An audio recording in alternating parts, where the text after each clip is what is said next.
Good morning എല്ലാ പ്രിയപ്പെട്ട പ്രേക്ഷകർക്കും രാവിലെയിലേക്ക് സ്വാഗതം. എല്ലാവരുടെയും രാവിലെ അത് വളരെ സന്തോഷം നിറഞ്ഞതായിരിക്കട്ടെ. എല്ലാവരുടെയും ഇന്നത്തെ ദിവസം നല്ല ഓർമ്മകൾ നിറഞ്ഞതായിരിക്കട്ടെ എന്നൊക്കെ ആശംസിക്കുകയാണ്. ആദ്യം നമുക്ക് നോക്കാം ഇന്നത്തെ പ്രധാന വാർത്തകൾ. ശബരിമല സ്വർണ്ണക്കൊള്ളയിൽ CPM കൂടുതൽ പ്രതിരോധത്തിൽ. ദേവസ്വം ബോർഡ് മുൻ പ്രസിഡന്റ് പത്മകുമാറിനെതിരെ SIT റിപ്പോർട്ടിൽ ഗുരുതര പരാമർശങ്ങൾ. ദേവസ്വം മിനിറ്റ്സിൽ തിരുത്തൽ വരുത്തിയത് മനഃപൂർവ്വം. സ്വർണ്ണപ്പാളി കൈമാറാൻ തന്ത്രി അനുമതി നൽകിയെന്ന വാദം തെറ്റെന്ന് SIT. പത്മകുമാറിന്റെ ജാമ്യാപേക്ഷയിൽ കൊല്ലം വിജിലൻസ് കോടതി ഇന്ന് വിധി പറയും.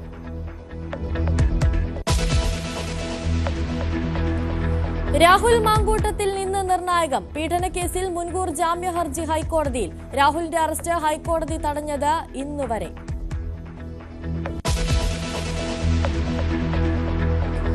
മുൻമന്ത്രി VK ഇബ്രാഹിം കുഞ്ഞിന് വിട നൽകാൻ രാഷ്ട്രീയ കേരളം. ഖബറടക്കം രാവിലെ എറണാകുളം ആലങ്ങാട് ജുമാ മസ്ജിദിൽ. 9 മണിവരെ ആലുവയിലെ വീട്ടിൽ പൊതുദർശനം. അന്ത്യാഞ്ജലി അർപ്പിച്ച് നിരവധി പേർ.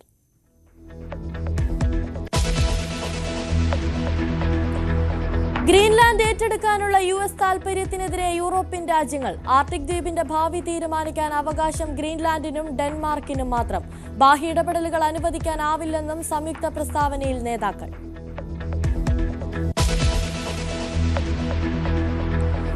ഇറാനിലെ സംഘർഷങ്ങളിൽ 35 മരണം. 1200-ലധികം പേർ കസ്റ്റഡിയിൽ. സാമ്പത്തിക പ്രതിസന്ധി കൂടുതൽ ഗുരുതരം. റെക്കോർഡ് തകർത്ത് റിയാലിന്റെ മൂല്യത്തകർച്ച തുടരുന്നു.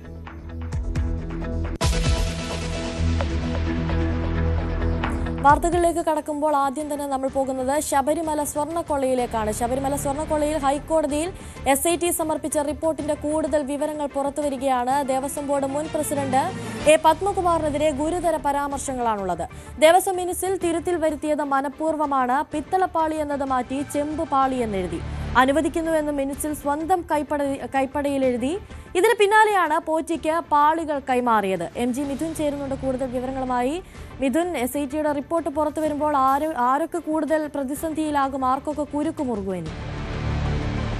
അനുശ്രീ, വളരെ നിർണായകമായ ചില കണ്ടെത്തലുകളാണ് SITയുടെ ഭാഗത്തു നിന്നുണ്ടായിരിക്കുന്നത്. പ്രത്യേകിച്ച് CPM നേതാവ് കൂടിയായിട്ടുള്ള പത്മകുമാറിന്റെ മുൻ ദേവസ്വം പ്രസിഡന്റ് പത്മകുമാറിനെതിരെ കുരുക്കുമുറുക്കുന്ന തരത്തിലുള്ള ചില കാര്യങ്ങളാണ് ഈ റിപ്പോർട്ടിൽ ചൂണ്ടിക്കാണിക്കുകയും ചെയ്തിരിക്കുന്നത്. അത് ഗുരുതരമായിട്ടുള്ള ആരോപണങ്ങളാണ് അതിൽ ഉയർത്തിയിരിക്കുന്നത്. അതായത് ഈ കാര്യത്തിൽ മനഃപൂർവ്വം ഈ മിനിറ്റ്സിൽ തിരുത്തു വരുത്താൻ പത്മകുമാർ ശ്രമിച്ചിരിക്കുന്നു എന്ന രീതിയിലുള്ള ചില കാര്യങ്ങളാണ് വ്യക്തമാക്കിയിരിക്കുന്നത്. ഒപ്പം തന്നെ തന്ത്രി അനുമതി നൽകിയെന്ന പത്മകുമാറിന്റെ വാദം തെറ്റാണ്. മഹസറിൽ തന്ത്രി ഒപ്പിട്ടെന്ന വാദത്തിനും തെളിവില്ല എന്നും SIT കണ്ടെത്തിയിരിക്കുന്നു എന്നുള്ളതാണ്. കട്ടിളപ്പാളികൾ അറ്റകുറ്റപ്പണികൾ നടത്തുന്നതിന് വേണ്ടി ആവശ്യപ്പെട്ടത് തന്ത്രി അല്ല എന്നുകൂടി SIT വ്യക്തമാക്കുന്നു. അത്തരം രേഖകൾ ലഭ്യമല്ല എന്നും SIT ഈ ഇടക്കാല റിപ്പോർട്ടിൽ ഹൈക്കോടതിയിൽ വിശദീകരിക്കുകയും ചെയ്യുന്നു എന്നുള്ളതാണ്. ഒപ്പം തന്നെ ഈ പാളികൾ കൊടുത്തുവിടാൻ അനുവാദം തന്ത്രിയിൽ നിന്ന് വാങ്ങിയിട്ടില്ല.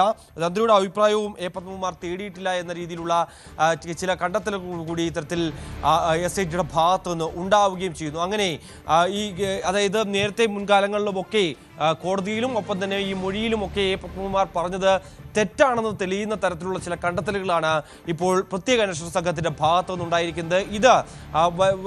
ഈ കാര്യങ്ങൾ പരിശോധിക്കുമ്പോൾ CPMനെ സംബന്ധിച്ച് വരാൻ പോകുന്ന നിയമസഭാ തെരഞ്ഞെടുപ്പിൽ വലിയ തിരിച്ചടി ആയേക്കാമെന്നുള്ള ഒരു കാര്യം കൂടിയുണ്ട്. ഒപ്പം തന്നെ നാളിതുവരെയായി പത്മകുമാറിനെതിരെ യാതൊരുവിധ നടപടിയെടുക്കാനോ അല്ലെങ്കിൽ ഏതെങ്കിലും തരത്തിൽ കാര്യങ്ങളിലേക്ക് മറ്റ് ഘട്ടങ്ങളിലേക്ക് കടക്കാനോ CPM തയ്യാറായിട്ടില്ല എന്നുള്ളൊരു വിശദീകരണം നിലനിൽക്കുന്നുണ്ട്. അതിൽ അവർ പറയുന്നത്, അതായത് ഈ ആരോപണം മാത്രമേ നിലനിൽക്കുന്നുള്ളൂ. പാർട്ടിക്ക് മുന്നിൽ ഇതിന് നിജസ്ഥിതികൾ വരണം. ഏതെങ്കിലും തരത്തിൽ കുറ്റക്കാരനെന്ന് കണ്ടെത്തിയാൽ മാത്രമേ പാർട്ടി നടപടിയെടുത്ത് മുന്നോട്ട് പോകൂ എന്നുള്ള രീതിയിലാണ് ഇപ്പോഴും കാര്യങ്ങൾ പോകുന്നത്. അത്തരത്തിൽ സംരക്ഷണ കവചമൊരുക്കുന്ന CPMന് തദ്ദേശ തെരഞ്ഞെടുപ്പിൽ വലിയ രീതിയിൽ ഈ ഒരു വിഷയം തിരിച്ചടിയായിരുന്നു. ശബരിമല വിഷയം തന്നെയാണ് തദ്ദേശ തെരഞ്ഞെടുപ്പിൽ ഒരു ഭൂരിഭാഗം രീതിയിലും UDFന് മേൽക്കൈ നേടിക്കൊടുക്കുന്ന തരത്തിലേക്ക് പോവുകയും ചെയ്ത്.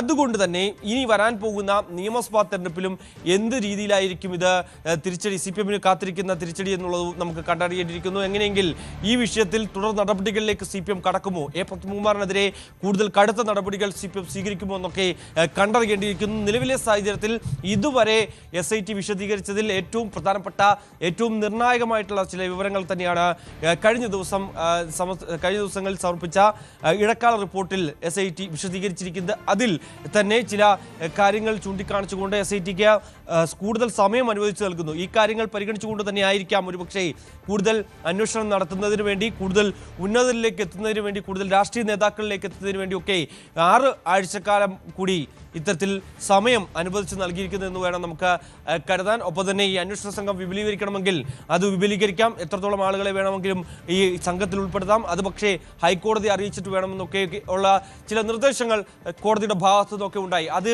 ഈ വിലയിരുത്തലിൻ്റെ അടിസ്ഥാനത്തിലാകും എന്നുള്ള കാര്യത്തിൽ സംശയമില്ല. അങ്ങനെ നിർണായക ഘട്ടത്തിലേക്ക് SIT പോകുന്നു എന്നുള്ളത് തന്നെയാണ് മഹസറിൽ രേഖപ്പെടുത്തിയിരിക്കുന്ന കാര്യങ്ങൾ. ഒപ്പം തന്നെ പത്മകുമാർ നേരത്തെ പറഞ്ഞ കാര്യങ്ങളിലൊക്കെ വൈരുദ്ധ്യമുണ്ട് എന്ന് തെളിയുന്നു. ഒപ്പം തന്നെ ഈ കാര്യങ്ങൾ തെറ്റാണെന്ന് തെളിയുന്ന തരത്തിലുള്ള ചില രേഖകൾ കൂടി SITക്ക് ലഭ്യമായതിൻ്റെ അടിസ്ഥാനത്തിൽ കൂടിയാകാം ഇങ്ങനെ ഇടക്കാല റിപ്പോർട്ടിൽ ഈ ഒരു കാര്യങ്ങൾ വിശദീകരിക്കുകയും ചെയ്തിരിക്കുന്നത്. ഒപ്പം തന്നെ അറസ്റ്റിൽ കഴിയുന്ന മറ്റു മുൻ ദേവസ്വം പ്രസിഡന്റ് കൂടിയായിട്ടുള്ള N. വാസു, ഒപ്പം തന്നെ ഈ പത്മകുമാറിൻ്റെ ഭരണസമിതിയിൽ ഉണ്ടായിരുന്ന വിജയകുമാർ അടക്കമുള്ളവരെയൊക്കെ ഇനി ചോദ്യം ചെയ്യേണ്ടതായിട്ടുണ്ട്. അവരിൽ നിന്നുമൊക്കെ കൂടുതൽ വിവരങ്ങൾ ലഭ്യമാകേണ്ടതായിട്ടുണ്ട്. N. വിജയകുമാർ പറഞ്ഞതനുസരിച്ച് എല്ലാം സഖാവ് പറഞ്ഞതുപോലെയാണ് താൻ ചെയ്തത്. സഖാവ് പറയുന്നിടത്ത് താൻ ഒപ്പിട്ട് നൽകും. തനിക്കിതുമായി ബന്ധപ്പെട്ട് യാതൊരുവിധ കാര്യങ്ങളെക്കുറിച്ചും ഒന്നും അറിയില്ല. തനിക്ക് ഈ ഇങ്ങനെയൊരു തട്ടിപ്പ് നടന്നതുമായി ബന്ധപ്പെട്ട് യാതൊരു വിവരവുമില്ല. എല്ലാം പത്മകുമാർ അറിഞ്ഞുകൊണ്ടായിരിക്കും നടന്നതെന്ന രീതിയിലുള്ള ചില മൊഴികൾ നേരത്തെ നൽകിയിരുന്നു. പിന്നീട് അറസ്റ്റ് അടക്കമുള്ള നടപടികളിലേക്ക് SIT കടന്നപ്പോഴും അതേ രീതിയിലുള്ള സമാനമായ മൊഴിയാണ് N. വിജയകുമാറിന്റെ ഭാഗത്തുനിന്നുണ്ടാവുകയും ചെയ്തത്. സ്വാഭാവികമായും അതൊക്കെ ക്രോഡീകരിച്ചുകൊണ്ട് തന്നെയായിരിക്കാം, അല്ലെങ്കിൽ ആ മൊഴികളിൽ നിന്നുമൊക്കെ ആയിരിക്കാം പത്മകുമാറിലേക്ക് കൂടുതൽ അന്വേഷണം എത്തിയിരിക്കുന്നത് എന്നുള്ളത് തന്നെയാണ്, കൂടുതൽ തെളിവുകളിലേക്ക് എത്തിയിരിക്കുന്നത് എന്നുള്ളതാണ്. എന്തായാലും പത്മകുമാറിനെ സംബന്ധിച്ച് ഈ സ്വർണ്ണപ്പാളി അല്ലെങ്കിൽ ശബരിമല സ്വർണ്ണക്കൊള്ള കേസിൽ ഇനി ഒരു തരത്തിലും പുറത്തേക്ക് പോകാൻ പറ്റാത്ത തരത്തിൽ കുരുക്ക് കൂടുതൽ മുറുകിയിരിക്കുന്നു എന്നുള്ളതാണ്. കൂടുതൽ കണ്ടെത്തലുമായി SIT മുന്നോട്ട് പോവുകയും ചെയ്യുന്നു. അതേസമയം ഇന്ന് കൊല്ലം വിജിലൻസ് കോടതിയിൽ പത്മകുമാറിന്റെ ജാമ്യാപേക്ഷ ഇന്ന് പരിഗണിക്കുന്നുണ്ട്. ആ ജാമ്യാപേക്ഷയുടെ ഭാഗമായുള്ള വിധി ഇന്ന് കൊല്ലം വിജിലൻസ് കോടതി പറയുമെന്നുള്ളതാണ്. ഈ കട്ടിളപ്പാളയുമായി ബന്ധപ്പെട്ടുള്ള വിഷയത്തെ ആ കേസ്, അതായത് 3 കേസുകളുണ്ട്. അതിൽ ഒരു കേസിലാണ് ഇന്ന് ഈ ജാമ്യാപേക്ഷയിൽ ഇന്ന് വിധി പറയുക എന്നുള്ളത് തന്നെയാണ്. അതിൽ ജാമ്യം നൽകുമോ അതോ മറ്റൊരു രീതിയിലേക്ക് കാര്യങ്ങൾ പോകുമോ? അടുത്തിടെ കോടതിയിൽ വീണ്ടും ഹാജരാക്കിയപ്പോഴൊക്കെ വീണ്ടും റിമാൻഡിൽ തുടരുന്ന തരത്തിലേക്ക് പോയിരുന്നു. വീണ്ടും 14 ദിവസത്തേക്ക് റിമാൻഡ് പത്മകുമാറിന് നീട്ടി നൽകിയായിരുന്നു ചെയ്തിരുന്നത്. അപ്പോഴൊക്കെ ചില പ്രതികരണങ്ങൾ പത്മകുമാറിന്റെ ഭാഗത്തുനിന്നുണ്ടായിരുന്നു. ഉന്നതരാണ് ആരാണ് എന്നുള്ള ചോദ്യത്തിന് കൃത്യമായി മറുപടി പറഞ്ഞില്ല എങ്കിൽ പോലും തന്നെ അത് വിരൽ ചൂടുന്ന മറ്റ് രാഷ്ട്രീയ നേതാക്കളിലേക്ക് തന്നെയാണ് എന്നുള്ളത് തന്നെയാണ്. എന്തായാലും പത്മകുമാർ മാത്രം അറിഞ്ഞുകൊണ്ട് ഇങ്ങനെയൊരു തീരുമാനങ്ങൾ നടപ്പിലാക്കാൻ സാധിക്കില്ല എന്നുള്ളതാണ്. ഇത്രയും വലിയൊരു കൊള്ള ശബരിമല പോലത്തെ ഒരു ക്ഷേത്രത്തിൽ നടത്താൻ സാധിക്കില്ല എന്നുള്ളതാണ്. അതിൽ കൂടുതൽ ആരെങ്കിലും ഉന്നതർ ഉൾപ്പെട്ടിട്ടുണ്ടോ, രാഷ്ട്രീയ നേതാക്കൾ ഉൾപ്പെട്ടിട്ടുണ്ടോ എന്നടക്കമുള്ള കാര്യങ്ങളിലേക്ക് അത്തരത്തിൽ വിശദമായ ചോദ്യം ചെയ്യലിലേക്കും വിശദമായ നടപടികളിലേക്കും ഒക്കെ SIT കടന്നേക്കുമെന്നുള്ള സൂചനകൾ കൂടി ഈ ഒരു ഘട്ടത്തിൽ പുറത്തു വരുന്നുണ്ട്. മിഥുൻ, അതുപോലെ തന്നെ ഇപ്പോൾ പുറത്തു വന്ന റിപ്പോർട്ടുകൾ പ്രകാരം അത് പത്മകുമാറിനെതിരെ വളരെ വലിയ തരത്തിലുള്ള ആരോപണങ്ങൾ ഉന്നയിക്കുന്ന തരത്തിലുള്ള റിപ്പോർട്ടുകളാണ് പുറത്തു വരുന്നത്. അങ്ങനെയെങ്കിൽ ഇന്ന് ജാമ്യം ലഭിക്കാനുള്ള സാധ്യതയും വളരെയധികം കുറവായിരിക്കും. അങ്ങനെയെങ്കിൽ ഇനി SIT കൂടുതൽ ചോദ്യം ചെയ്യലിലേക്ക് പോകാനുള്ള സാധ്യതയുണ്ടോ? ഈ ഉന്നതൻ ആരാണെന്നതിനെപ്പറ്റി പത്മകുമാറിന് അറിയാമെന്ന തരത്തിലുള്ള വിവരങ്ങളൊക്കെ തന്നെയാണ് ഇപ്പോൾ പുറത്തു വരുന്നത്, അല്ലേ? ആക്ച്വലി ഇനി വീണ്ടും കസ്റ്റഡിയിൽ വാങ്ങുമോ എന്നുള്ള കാര്യത്തിലെ കുറിച്ചൊരു വ്യക്തത വരേണ്ടിയിരിക്കുന്നു. പ്രത്യേകിച്ച് കൂടുതൽ ചോദ്യം ചെയ്യലൊക്കെ നടന്നു കഴിഞ്ഞിരിക്കുന്നു എന്നുള്ളതാണ്. നിലവിലെ സാഹചര്യത്തിൽ റിമാൻഡിൽ കഴിയുകയാണ് പത്മകുമാർ. ഇന്നത്തെ ഈ ജാമ്യാപേക്ഷ എന്ന് പറയുന്നത്, അല്ലെങ്കിൽ ആ ജാമ്യാപേക്ഷയിൽ വിധി പറയുന്നതെന്ന് പറയുന്നത് ഒരു കേസിൽ മാത്രമാണ്. മറ്റു കേസുകളൊക്കെ നിലനിൽക്കുകയും ചെയ്യുന്നുണ്ട്. പക്ഷേ നിലവിലെ കൂടുതൽ ചോദ്യം ചെയ്യൽ മറ്റാളുകളിലേക്ക് എത്തിക്കുക എന്നുള്ളതാണ് SITയെ സംബന്ധിച്ചുള്ളത്. ഇവരെയൊക്കെ കൂടുതൽ ചോദ്യം ചെയ്തിട്ടുണ്ടായിരുന്നു, ഇവരുടെ മൊഴികൾ പരിശോധിക്കുന്നുണ്ടായിരുന്നു. മറ്റു അറസ്റ്റിലായിട്ടുള്ള പങ്കജ് ഭണ്ഡാരിയുടെയും ഒപ്പം തന്നെ ഗോവർദ്ധനുമായും ഒക്കെ ഏതെങ്കിലും തരത്തിൽ സംസാരിച്ചിട്ടുണ്ടോ, ഒപ്പം തന്നെ ഈ ഉണ്ണികൃഷ്ണൻ പൊറ്റിയുമായി ഏതെങ്കിലും തരത്തിൽ ഗൂഢാലോചനയുടെ ഭാഗമായിട്ടുണ്ടോ തുടങ്ങിയ കാര്യങ്ങളൊക്കെ സ്വാഭാവികമായും ഈ അന്വേഷണ പരിധി വരും. അങ്ങനെയൊക്കെയുള്ള കാര്യങ്ങൾ നേരത്തെ കസ്റ്റഡിയിൽ വാങ്ങിയപ്പോഴൊക്കെ ചോദിച്ചറിഞ്ഞിട്ടുള്ളതാണ്. എന്തായാലും നിലവിൽ പത്മകുമാറിനെ കസ്റ്റഡിയിൽ വാങ്ങുന്ന ഒരു നടപടികളിലേക്ക് പോകുമോ എന്നുള്ളത് അറിയില്ല. അത് സംബന്ധിച്ചുള്ള ഒരു വ്യക്തത ഇനി വരേണ്ടിയിരിക്കുന്നു. അനുസരിച്ച് ശരി, MG മിഥുനാണ് കൂടുതൽ വിവരങ്ങൾ. മുസ്ലിം ലീഗ് സംസ്ഥാന വൈസ് പ്രസിഡന്റും മുൻ മന്ത്രിയുമായിരുന്ന VK ഇബ്രാഹിം കുഞ്ഞിന് വിട നൽകാൻ രാഷ്ട്രീയ കേരളം. ഖബറടക്കം എറണാകുളം ആലങ്ങാട് ജുമാ മസ്ജിദിൽ നടക്കും. ഔദ്യോഗിക ബഹുമതികളോടെയാണ് സംസ്കാര ചടങ്ങ്. 9 മണിവരെ ആലുവയിലെ വീട്ടിൽ മൃതദേഹം പൊതുദർശനത്തിന് വയ്ക്കും. ഇന്നലെ കളമശ്ശേരി ഞാലകം കൺവെൻഷൻ സെന്ററിൽ പൊതുദർശനത്തിന് വെച്ച മൃതദേഹത്തിൽ നിരവധി പേർ അന്ത്യാഞ്ജലി അർപ്പിച്ചു. ഇബ്രാഹിം കുഞ്ഞിനോടുള്ള ആദരസൂചകമായി മുസ്ലിം ലീഗ് 3 ദിവസത്തെ പൊതുപരിപാടികൾ മാറ്റിവെച്ചു. സംസ്ഥാനത്ത് ഒരു ജനതാ പാർട്ടി കൂടി. ഇന്ത്യൻ സോഷ്യലിസ്റ്റ് ജനതാ പാർട്ടി എന്ന പേരിലാകും പുതിയ പാർട്ടി. കേരളത്തിൽ ഇടതു മുന്നണിക്കൊപ്പം നിൽക്കുന്ന ജനതാദൾ എസ് ദേശീയ തലത്തിൽ BJPയുടെ സഖ്യകക്ഷിയാണ്. ആ സാഹചര്യത്തിലാണ് ദേശീയ പാർട്ടിയുമായി ബന്ധമുപേക്ഷിച്ച് സംസ്ഥാനത്ത് പുതിയ പാർട്ടി രൂപീകരിക്കുന്നത്. മന്ത്രി K Krishnankutty, Mathew T Thomas MLA എന്നിവർ നേതൃത്വത്തിലുള്ള പുതിയ പാർട്ടിയുടെ പ്രഖ്യാപനം ഇന്ന് തിരുവനന്തപുരത്ത് നടക്കും. JNUവിലെ വിദ്യാർത്ഥി പ്രതിഷേധത്തിനിടെ പ്രധാനമന്ത്രിക്കും ആഭ്യന്തരമന്ത്രിക്കുമെതിരെ വിവാദ മുദ്രാവാക്യങ്ങൾ മുഴക്കിയ സംഭവത്തിൽ അന്വേഷണം തുടങ്ങി ഡൽഹി പോലീസ്. സംഭവത്തിൽ പോലീസ് കേസെടുത്തിട്ടുണ്ട്. കർശനമായ നടപടി സ്വീകരിക്കുമെന്നും സർവകലാശാലയെ വെറുപ്പിന്റെ പരീക്ഷണശാലയാകാൻ കഴിയില്ലെന്ന് JNU അധികൃതർ അറിയിച്ചു. രാകേഷ് ചേരുന്നുണ്ട് കൂടുതൽ വിവരങ്ങളുമായി. രാകേഷ്, ഒരു വിദ്യാഭ്യാസ സ്ഥാപനത്തിൽ നടക്കാൻ പാടില്ലാത്ത കാര്യങ്ങളാണ് ഇപ്പോൾ JNUവിൽ നടന്നുകൊണ്ടിരിക്കുന്നത്. എന്തൊക്കെ നടപടികളായിരിക്കും സ്വീകരിക്കുക?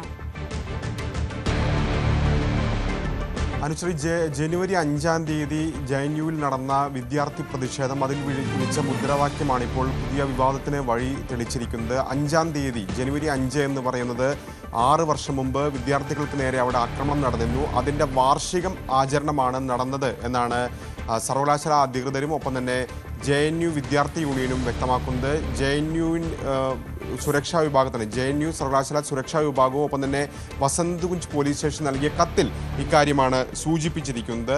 പക്ഷേ ആ പ്രതിഷേധ പരിപാടിക്കിടെ നടത്തിയ മുദ്രാവാക്യമാണ് ഇപ്പോൾ വലിയ വിവാദങ്ങൾക്ക് വഴിവെച്ചിരിക്കുന്നത്. പ്രധാനമന്ത്രിക്കും ആഭ്യന്തരമന്ത്രി അമിത്ഷായ്ക്കുമെതിരെയാണ് ആ പരിപാടിയിൽ അത്തരത്തിൽ പ്രകോപനപരമായ മുദ്രാവാക്യം മുഴക്കിയത്. കാരണം ഏതാണ്ട് 30 മുതൽ 35 വിദ്യാർത്ഥികളാണ് 5-ാം തീയതി രാത്രി അവിടെ സബർമതി ഹോസ്റ്റലിന് മുന്നിൽ സംഘടിച്ചത്. അതിൻ്റെ സ്വഭാവം പിന്നീട് മാറുകയായിരുന്നു എന്നാണ് JNU അധികൃതർ തന്നെ ഇപ്പോൾ വ്യക്തമാക്കുന്നത്. അതായത് പ്രധാനമന്ത്രിക്കും ആഭ്യന്തരമന്ത്രിക്കുമെതിരെ ആ പരിപാടിക്കിടെ മുദ്രാവാക്യം മുഴക്കുകയായിരുന്നു വിദ്യാർത്ഥികൾ. ആ ദിവസം തന്നെയാണ് JNUവിലെ മുൻ വിദ്യാർത്ഥി കൂടിയായ ഉമർ ഖാലിദിനെ ഡൽഹി കലാപത്തിലെ ഗൂഢാലോചന കേസിൽ സുപ്രീം കോടതി ജാമ്യം നിഷേധിച്ചത്. ആ ദിവസം തന്നെയാണ് ഈ പ്രതിഷേധ പരിപാടിയും നടന്നത്. ഏതായാലും ഇത് ആദ്യം BJPയും ABVPയുമാണ് ചോദ്യം ചെയ്തുകൊണ്ട്, വിദ്യാർത്ഥികളുടെ നടപടിയെ ചോദ്യം ചെയ്തുകൊണ്ട് രംഗത്ത് വന്നത്. 30 മുതൽ 35 വരെ വിദ്യാർത്ഥികൾ ഉണ്ടായിരുന്നില്ല. അതിൽ DSFന്റെ പ്രവർത്തകരുണ്ടായിരുന്നു, SFI പ്രവർത്തകരുണ്ടായിരുന്നു, ഒപ്പം തന്നെ ഐസയുടെ പ്രവർത്തകരുണ്ടായിരുന്നു. ഇതിനെ ചോദ്യം ചെയ്തുകൊണ്ട്, ഇവരുടെ നടപടിയെ ചോദ്യം ചെയ്തുകൊണ്ട് BJPയും പിന്നീട് ABVPയും രംഗത്ത് വരികയും ചെയ്തു. അതിനുശേഷം ഇപ്പോൾ സർവകലാശാല അധികൃതരുടെ ഇടപെടലും ഉണ്ടായിട്ടുണ്ട്. അതായത് കടുത്ത ഭാഷയിൽ അപലപിക്കുന്ന സർവകലാശാല. അവർ പറയുന്നത് പുതിയ ആശയങ്ങളുടെയും നവീകരണത്തിൻ്റെയും വേദിയാണ് സർവകലാശാല, അവിടെ വിദ്വേഷം വളരാൻ അനുവദിക്കില്ല എന്ന പ്രതികരണമാണ് സർവകലാശാലയുടെ ഭാഗത്തുനിന്ന് ഇപ്പോൾ വ്യക്തമാക്കുകയും ചെയ്തിരിക്കുന്നത്. മാത്രവുമല്ല, ഈ വിദ്യാർത്ഥികളെ സസ്പെൻഡ് ചെയ്യും, അവരെ ഡീബാർ ചെയ്യാനുള്ള നടപടികളുമായി മുന്നോട്ട് പോകുമെന്ന അറിയിപ്പ് കൂടി ഇപ്പോൾ സർവകലാശാലയുടെ ഭാഗത്തുനിന്ന് വരികയാണ്. ഏതായാലും പോലീസ് സ്റ്റേഷനിൽ സർവകലാശാല അധികൃതർ ഇക്കാര്യത്തിൽ FIR രജിസ്റ്റർ ചെയ്യണമെന്ന് ആവശ്യപ്പെട്ടുകൊണ്ട് പരാതി നൽകിയിട്ടുണ്ട്. അതിൽ പോലീസിന്റെ തുടർ നടപടികൾ ഇപ്പോൾ ആരംഭിച്ചിട്ടുണ്ട്. പോലീസ് അന്വേഷണവും ആരംഭിച്ചിരിക്കുകയാണ്. എന്നാൽ JNSU യൂണിയൻ വ്യക്തമാക്കിയിരിക്കുന്നത് പ്രതിഷേധ പരിപാടി നടന്നത് 6-ാം വാർഷികം, നേരത്തെ സർവകലാശാലയിലെ JNU പ്രസിഡന്റ് ഐഷ ഘോഷ് അടക്കമുള്ളവർക്കെതിരെ 2020 ഈ ദിവസം ആക്രമണം നടന്നിരുന്നു. അതിൻ്റെ വാർഷിക ആചരണമാണ് നടന്നത്. മറിച്ച് ഉള്ള പ്രചാരണം ശരിയല്ല എന്ന പ്രതികരണമാണ് ഇപ്പോൾ വിദ്യാർത്ഥി യൂണിയന്റെ ഭാഗത്തുനിന്നും ഉണ്ടായിട്ടുള്ളത്. ഏതായാലും പോലീസ് ഇപ്പോൾ അന്വേഷണം തുടങ്ങിയിട്ടുണ്ട്. സ്വാഭാവികമായും തുടർ നടപടികളടക്കം അന്വേഷണത്തിന്റെ ഭാഗമായി ഉണ്ടാവുകയും ചെയ്യും. രാകേഷ്, ഡൽഹി കലാപ ഗൂഢാലോചന കേസിലെ പ്രതികൾക്ക് വേണ്ടിയാണ് ഈ മുദ്രാവാക്യം ഉയർത്തിയിരിക്കുന്നത്. അങ്ങനെയെങ്കിൽ ഇപ്പോൾ അവർക്കെതിരെ നടപടി സ്വീകരിക്കുന്ന ഒരു സാഹചര്യം കൂടി വരുമ്പോൾ ഇത് കൂടുതൽ പ്രശ്നം ഗുരുതരമാക്കുകയാണോ ചെയ്യുക? എന്തൊക്കെയായിരിക്കും ഇനി അവിടെ നടക്കാൻ പോകുന്ന നീക്കങ്ങൾ? അതാണ് സൂചിപ്പിച്ച് JNUSUവിൻ്റെ ഭാഗത്തുനിന്നുള്ള പ്രതികരണം, വിദ്യാർത്ഥി യൂണിയൻ്റെ ഭാഗത്തുനിന്നുള്ള പ്രതികരണമായി വന്നിട്ടുള്ളത്. അത്തരത്തിൽ 6-ാം വാർഷികം, അതായത് നേരത്തെ 2020 അവിടെ വിദ്യാർത്ഥികൾക്ക് നേരെ വലിയ ആക്രമണം നടന്നിരുന്നു. അന്നത്തെ വിദ്യാർത്ഥി യൂണിയൻ പ്രസിഡന്റിന് നേരെയൊക്കെ തന്നെ കയ്യേറ്റം നടന്നിരുന്നു, അവർക്ക് വലിയ തോതിൽ മർദ്ദനമേറ്റിരുന്നു. അതിൻ്റെ വാർഷികാചരണമാണ് നടന്നതെന്ന വിശദീകരണമാണ് അവരുടെ ഭാഗത്ത്, വിദ്യാർത്ഥികളുടെ ഭാഗത്ത് ഉണ്ടായിട്ടുള്ളത്. മറിച്ചുള്ള പ്രചാരണം ശരിയല്ല എന്ന പ്രതികരണം JNUSUവിൻ്റെ ഭാഗത്തുനിന്ന് വരികയും ചെയ്തിട്ടുണ്ട്. ഏതായാലും സ്വാഭാവികമായും ഇത് വലിയ വിവാദമാകുമെന്ന കാര്യത്തിൽ സംശയമില്ല. ഇതിനോടകം തന്നെ വിവാദമായി കഴിഞ്ഞു. ഇനി പോലീസിൻ്റെ നടപടി, പോലീസ് എന്ത് സ്വീകരിക്കുമെന്നുള്ളത് നിർണായകമാണ്. ഒരുപക്ഷെ വിദ്യാർത്ഥികളെ ചോദ്യം ചെയ്യാം, അത്തരം നടപടികളിലേക്കൊക്കെ തന്നെ പോലീസ് കടന്നേക്കാം. അങ്ങനെയെങ്കിൽ വലിയ പ്രതിഷേധങ്ങൾ, ഇടവേളയ്ക്ക് ശേഷം JNU വലിയ തോതിലുള്ള പ്രതിഷേധങ്ങളിലേക്ക് പോകാനുള്ള സാധ്യതയും തള്ളിക്കളയാൻ കഴിയില്ല. ഏതായാലും BJPയും ABVPയും ഒക്കെ തന്നെ ഈ നടപടിയെ ചോദ്യം ചെയ്തുകൊണ്ട് ഇതിനോടകം തന്നെ രംഗത്ത് വരികയും ചെയ്തിട്ടുണ്ട്. അനുശ്രീ, ശരി, രാകേഷാണ് വിവരം. മറ്റൊരു വാർത്തയിലേക്ക് പോകുമ്പോൾ, സാമ്പത്തിക പ്രതിസന്ധിയെ തുടർന്ന് ഇറാനിൽ നടക്കുന്ന പ്രതിഷേധങ്ങളിൽ 35ഓളം പേർ മരിച്ചതായി കണക്കുകൾ. 1200-ലധികം പേരെ അധികൃതർ കസ്റ്റഡിയിലെടുത്തതായി വിദേശത്തുള്ള ആക്ടിവിസ്റ്റുകൾ. ഇറാനിൽ ഇന്നലെയും പ്രതിഷേധക്കാരും സുരക്ഷാ സേനയും ഏറ്റുമുട്ടി. ഇറാനിയൻ റിയാലിന്റെ മൂല്യം റെക്കോർഡ് തകർത്ത് താഴ്ന്ന നിലയിലേക്കെത്തി. MG മിഥുൻ ചേരുന്നുണ്ട് കൂടുതൽ വിവരങ്ങളുമായി. മിഥുൻ, റിയാലിന്റെ മൂല്യം കുറയുന്നു, അതുപോലെ തന്നെ പ്രതിഷേധക്കാരും സുരക്ഷാ സേനയും തമ്മിലുള്ള ഏറ്റുമുട്ടൽ ശക്തമാകുന്നു. എന്തൊക്കെയാണ് ഇപ്പോൾ നിലവിൽ ഇറാനിലെ സാഹചര്യങ്ങൾ? അനുശ്രീ, ഇറാനിൽ കടുത്ത പ്രതിസന്ധി തന്നെ തുടരുകയാണ്. ഒട്ടും അയവില്ലാതെ തന്നെ ഈ പ്രക്ഷോഭകരും ഒപ്പം തന്നെ സേനകളുമായിട്ടുള്ള ഏറ്റുമുട്ടൽ തുറന്നുകൊണ്ട് മുന്നോട്ട് പോവുകയും ചെയ്യുന്നു. കഴിഞ്ഞ ദിവസങ്ങളിൽ 31 പ്രവിശ്യയിൽ, രാജ്യത്തെ 31 പ്രവിശ്യയിൽ 23 അക്രമ സംഭവങ്ങൾ അരങ്ങേറിയിരുന്നെങ്കിൽ അത് ഇപ്പോൾ 27 പ്രവിശ്യയിലേക്ക് വ്യാപിച്ചിരിക്കുന്നു എന്നുള്ളത് തന്നെയാണ്. ഇപ്പോൾ 35 പേർ കൊല്ലപ്പെട്ടു എന്നുള്ള ഔദ്യോഗിക സ്ഥിരീകരണങ്ങൾ കൂടി പുറത്തു വരികയും ചെയ്യുന്നു. അതായത് മരണസംഖ്യ ഉയരുന്നു, പരിക്കേൽക്കുന്നവരുടെ എണ്ണം കൂടുതലാകുന്നു, അറസ്റ്റിലാകുന്നവരുടെ എണ്ണം കൂടുതലാകുന്നു. അങ്ങനെ ഇറാനിൽ കടുത്ത പ്രതിസന്ധിയിലേക്ക് കാര്യങ്ങൾ പോകുന്നു എന്നുള്ളത് തന്നെയാണ് നമുക്ക് മനസ്സിലാക്കാൻ സാധിക്കുന്നത്. എന്തായാലും അമേരിക്കൻ പ്രസിഡന്റ് ഡൊണാൾഡ് ട്രംപ് ചില ഭീഷണി സ്വരത്തിൽ ചില കാര്യങ്ങൾ ആവർത്തിച്ച് പറഞ്ഞിരുന്നു. ഒരാൾ കൂടി ഇനി കൊല്ലപ്പെട്ടാൽ, ഇറാനിൽ ഒരിക്കൽ കൂടി ഇത്തരത്തിലുള്ള രക്തച്ചൊരിച്ചിൽ ഉണ്ടായാൽ അത് കൈയും കെട്ടി നോക്കി നിൽക്കില്ല, അതിനുള്ള ഭവിഷ്യത്ത് നിങ്ങൾ അനുഭവിക്കുകയും ചെയ്യുമെന്നുള്ള രീതിയിലുള്ള ചില ഭീഷണി സ്വരങ്ങളൊക്കെ അമേരിക്കൻ പ്രസിഡന്റിന്റെ ഭാഗത്തു നിന്നുണ്ടാവുകയും ചെയ്തിരുന്നു. എന്തായാലും ഇപ്പോഴും ഈ പ്രക്ഷോഭം അടക്കുന്നതിന് വേണ്ടിയുള്ള ശ്രമങ്ങൾ ഖമനേയി ഭരണകൂടത്തിന്റെ ഭാഗത്തു നിന്നുണ്ടാവുകയും ചെയ്യുന്നു. പക്ഷേ അതൊരു സമവായത്തിലേക്ക് എത്തിക്കാനോ അല്ലെങ്കിൽ അതിനൊരു കൃത്യമായ പരിഹാരം കാണാനോ ഇപ്പോഴും ഭരണകൂടത്തിന് സാധിക്കുന്നില്ല എന്നുള്ളത് തന്നെയാണ്. ഇതിൻ്റെ ഏറ്റവും കാതലായ പ്രധാനപ്പെട്ട വിഷയമെന്ന് പറയുന്നത് അവിടുത്തെ ജനജീവിതം കൂടുതൽ ദുസ്സഹമാകുന്നു എന്നുള്ളത് തന്നെയാണ്. അതായത് $1 ഏകദേശം ഈക്വൽ ടു 1,32,000 രൂപീസ്, അതായത് ഇറാൻ റിയാൽ അടക്കം, അങ്ങനെ ആ രീതിയിലേക്ക് $1 ഇത്രയും അധികം ഇറാൻ രൂപ നൽകണമെന്നുള്ളതാണ് ഏറ്റവും പ്രധാനപ്പെട്ട വിഷയമെന്ന് പറയുന്നത്. അതിൽ നിലവിൽ നൽകിക്കൊണ്ടിരിക്കുന്ന തുകയേക്കാൾ 80% അധികം ഈ ഭക്ഷണത്തിനായി നൽകേണ്ടി വരുന്നു. മരുന്നുകൾക്കും ഇതേ രീതിയിൽ തന്നെ കൂടുതൽ ഓരോ ദിവസം കൂടിയിരിക്കുമ്പോഴും അല്ലെങ്കിൽ ഓരോ മണിക്കൂറുകൾ കൂടുമ്പോഴും ഇങ്ങനെ വില വർദ്ധിച്ചു വരികയാണ്. അങ്ങനെ അവർക്ക് ഒരു തരത്തിലും അവിടുത്തെ ജനങ്ങൾക്ക് ജീവിക്കാൻ പറ്റാത്ത സ്ഥിതിവിശേഷത്തിലേക്ക് കാര്യങ്ങൾ എത്തുന്നു. 2015 ഏറ്റവും ഒടുവിൽ ഇങ്ങനെ ഒരു റെക്കോർഡ് മൂല്യത്തകർച്ച ഇത്തരത്തിൽ ഈ ഇറാൻ കറൻസിക്ക് ഉണ്ടാകുന്നത്. അന്ന് ഏകദേശം $1 33,000 ആയിരുന്നു രീതിയിലായിരുന്നു അതിൻ്റെ ഒരു അനുപാതമെങ്കിൽ അതിപ്പോൾ അതിൽ കൂടുതലേക്ക് കാര്യങ്ങൾ എത്തിയിരിക്കുന്നു. ഇതിൽ നിന്ന് എങ്ങനെ കയറാനാകുമെന്നുള്ള ചില സംശയങ്ങൾ നിലനിൽക്കുന്നുണ്ട്. അതിനു വേണ്ടിയുള്ള ചില ഇടപെടലുകളൊക്കെ ഈ ഭരണകൂടത്തിൻ്റെ ഭാഗത്തു നിന്ന് ഉണ്ടാവുകയും ചെയ്യുന്നു. പക്ഷേ അപ്പോഴും ഈ വെനസ്വേലയിലൊക്കെ ഈ US-ൻ്റെ ഒരു കടന്നുകയറ്റം ഒക്കെ ഉണ്ടായ സാഹചര്യത്തിൽ അത് ഏതെങ്കിലും തരത്തിൽ ഇറാനെ ലക്ഷ്യം വെച്ച് അമേരിക്കയുടെ ഭാഗത്തു നിന്നൊരു ആക്രമണം ഉണ്ടാകുമോ, ഒപ്പം തന്നെ ഇസ്രായേലിൻ്റെ ഭാഗത്തു നിന്നൊരു ആക്രമണം ഉണ്ടാകുമോ എന്നുള്ള ചില കാര്യങ്ങളും ഒരു വശത്ത് നിലനിൽക്കുകയും ചെയ്യുന്നു. അങ്ങനെയുള്ള ഒരു പ്രതിസന്ധി ഒരു വശത്ത് നിലനിൽക്കുമ്പോൾ തന്നെ രാജ്യത്തെ ഈ ആഭ്യന്തര കലാപം, ഈ ആഭ്യന്തര പക്ഷം അത് കൂടുതൽ രൂക്ഷമായിക്കൊണ്ടിരിക്കുന്നതല്ലാതെ ഒരു തരത്തിലും അത് ശമിപ്പിക്കുന്നതിന് വേണ്ടിയുള്ള ശ്രമങ്ങൾ ഫലവത്താകുന്നില്ല എന്നുള്ളത് തന്നെയാണ്. ഇവരുമായി ഒരു ചർച്ചയ്ക്ക് സ്കോപ്പുണ്ടോ എന്നുള്ള കാര്യം കൂടി പരിശോധിക്കേണ്ടതായിട്ടുണ്ട്. അങ്ങനെ ഒരു ചർച്ചയ്ക്ക് നിലവിലൊരു സാധ്യതയുമില്ല എന്ന് തന്നെയാണ് നമുക്ക് കാണാൻ സാധിക്കുന്നത്. ഓരോയിടത്തും പ്രത്യേകിച്ച് ഈ കുർദിഷ് മേഖല, കുർദിഷ് പ്രവിശ്യ എന്ന് പറയുന്ന ആ ഒരു വിഭാഗക്കാർ പണ്ട് മുതലേ തന്നെ ഖമനേയി ഭരണകൂടത്തിന് എതിരാണ്. ആ മേഖലയിലാണ് ഏറ്റവും കൂടുതൽ രൂക്ഷമായിട്ടുള്ള ആക്രമണം ഉണ്ടാകുന്നത്. അവിടെയാണ് കൂടുതൽ പേർ കൊല്ലപ്പെടുകയും ചെയ്തത് എന്നുള്ളതാണ് നമുക്ക് റിപ്പോർട്ടുകളിലൂടെ മനസ്സിലാക്കാൻ സാധിക്കുകയും ചെയ്യുന്നത്. ഏതായാലും നിലവിൽ ഇറാനെ സംബന്ധിച്ച് വളരെ വലിയ പ്രതിസന്ധിയിലേക്ക് പോകുന്നു. രാജ്യം കണ്ടിട്ടില്ലാത്ത തരത്തിലുള്ള വലിയ പ്രതിസന്ധിയിലേക്ക് പോകുന്നു എന്നുള്ളത് തന്നെയാണ്. ഇതിൽ അതായത് ഈ പ്രതിഷേധക്കാരെ അടിച്ചമർത്തുക എന്നുള്ള ഒരു കാര്യം അല്ലെങ്കിൽ അങ്ങനെയുള്ള ഒരു നിർദ്ദേശം ആയത്തുള്ള അലി ഖമനേയി നൽകിയെങ്കിൽ പോലും തന്നെ അത് എത്രത്തോളം സാധ്യമാകും എന്നുള്ള കാര്യം നമുക്ക് കണ്ടറിയേണ്ടിയിരിക്കുന്നു. കാരണം ഇത്രത്തോളം ജനരോക്ഷം ഇതിനു മുമ്പ് ഇറാൻ കണ്ടിട്ടില്ല എന്നുള്ളത് തന്നെയാണ്. ഇതിനു മുമ്പ് യുദ്ധങ്ങളൊക്കെ ഉണ്ടായപ്പോൾ പോലും തന്നെ ഇങ്ങനെയൊരു സംഭവവികാസങ്ങൾ ഇറാനെ സംബന്ധിച്ചുണ്ടായില്ലായിരുന്നു. പിന്നീട് 2022 ഏറ്റവും ഒടുവിലായിരുന്നു ഇങ്ങനെയൊരു ജനരോക്ഷം അവിടെ ഉണ്ടാവുകയും അതൊക്കെ കുറച്ച് ദിവസങ്ങൾ മാത്രമായിരുന്നു ഉണ്ടായിരുന്നു എന്നുള്ളത് തന്നെയാണ്. അത് ഉടനടി തന്നെ പരിഹരിച്ച് മുന്നോട്ട് പോവുകയും ചെയ്യാനൊക്കെ ഇറാന് സാധിക്കുകയും ചെയ്യുന്നു. എന്തായാലും ഇറാൻ എന്ന രാജ്യത്തെ സംബന്ധിച്ച് നോക്കുമ്പോൾ ഇതിനും മുമ്പ് ഇതുപോലെയുള്ള പ്രതിസന്ധികൾ ഉണ്ടായപ്പോഴൊക്കെ അത് അതിജീവിച്ച് മുന്നോട്ട് വരികയും ഒക്കെ ചെയ്തിട്ടുള്ള രാജ്യം കൂടിയാണ്.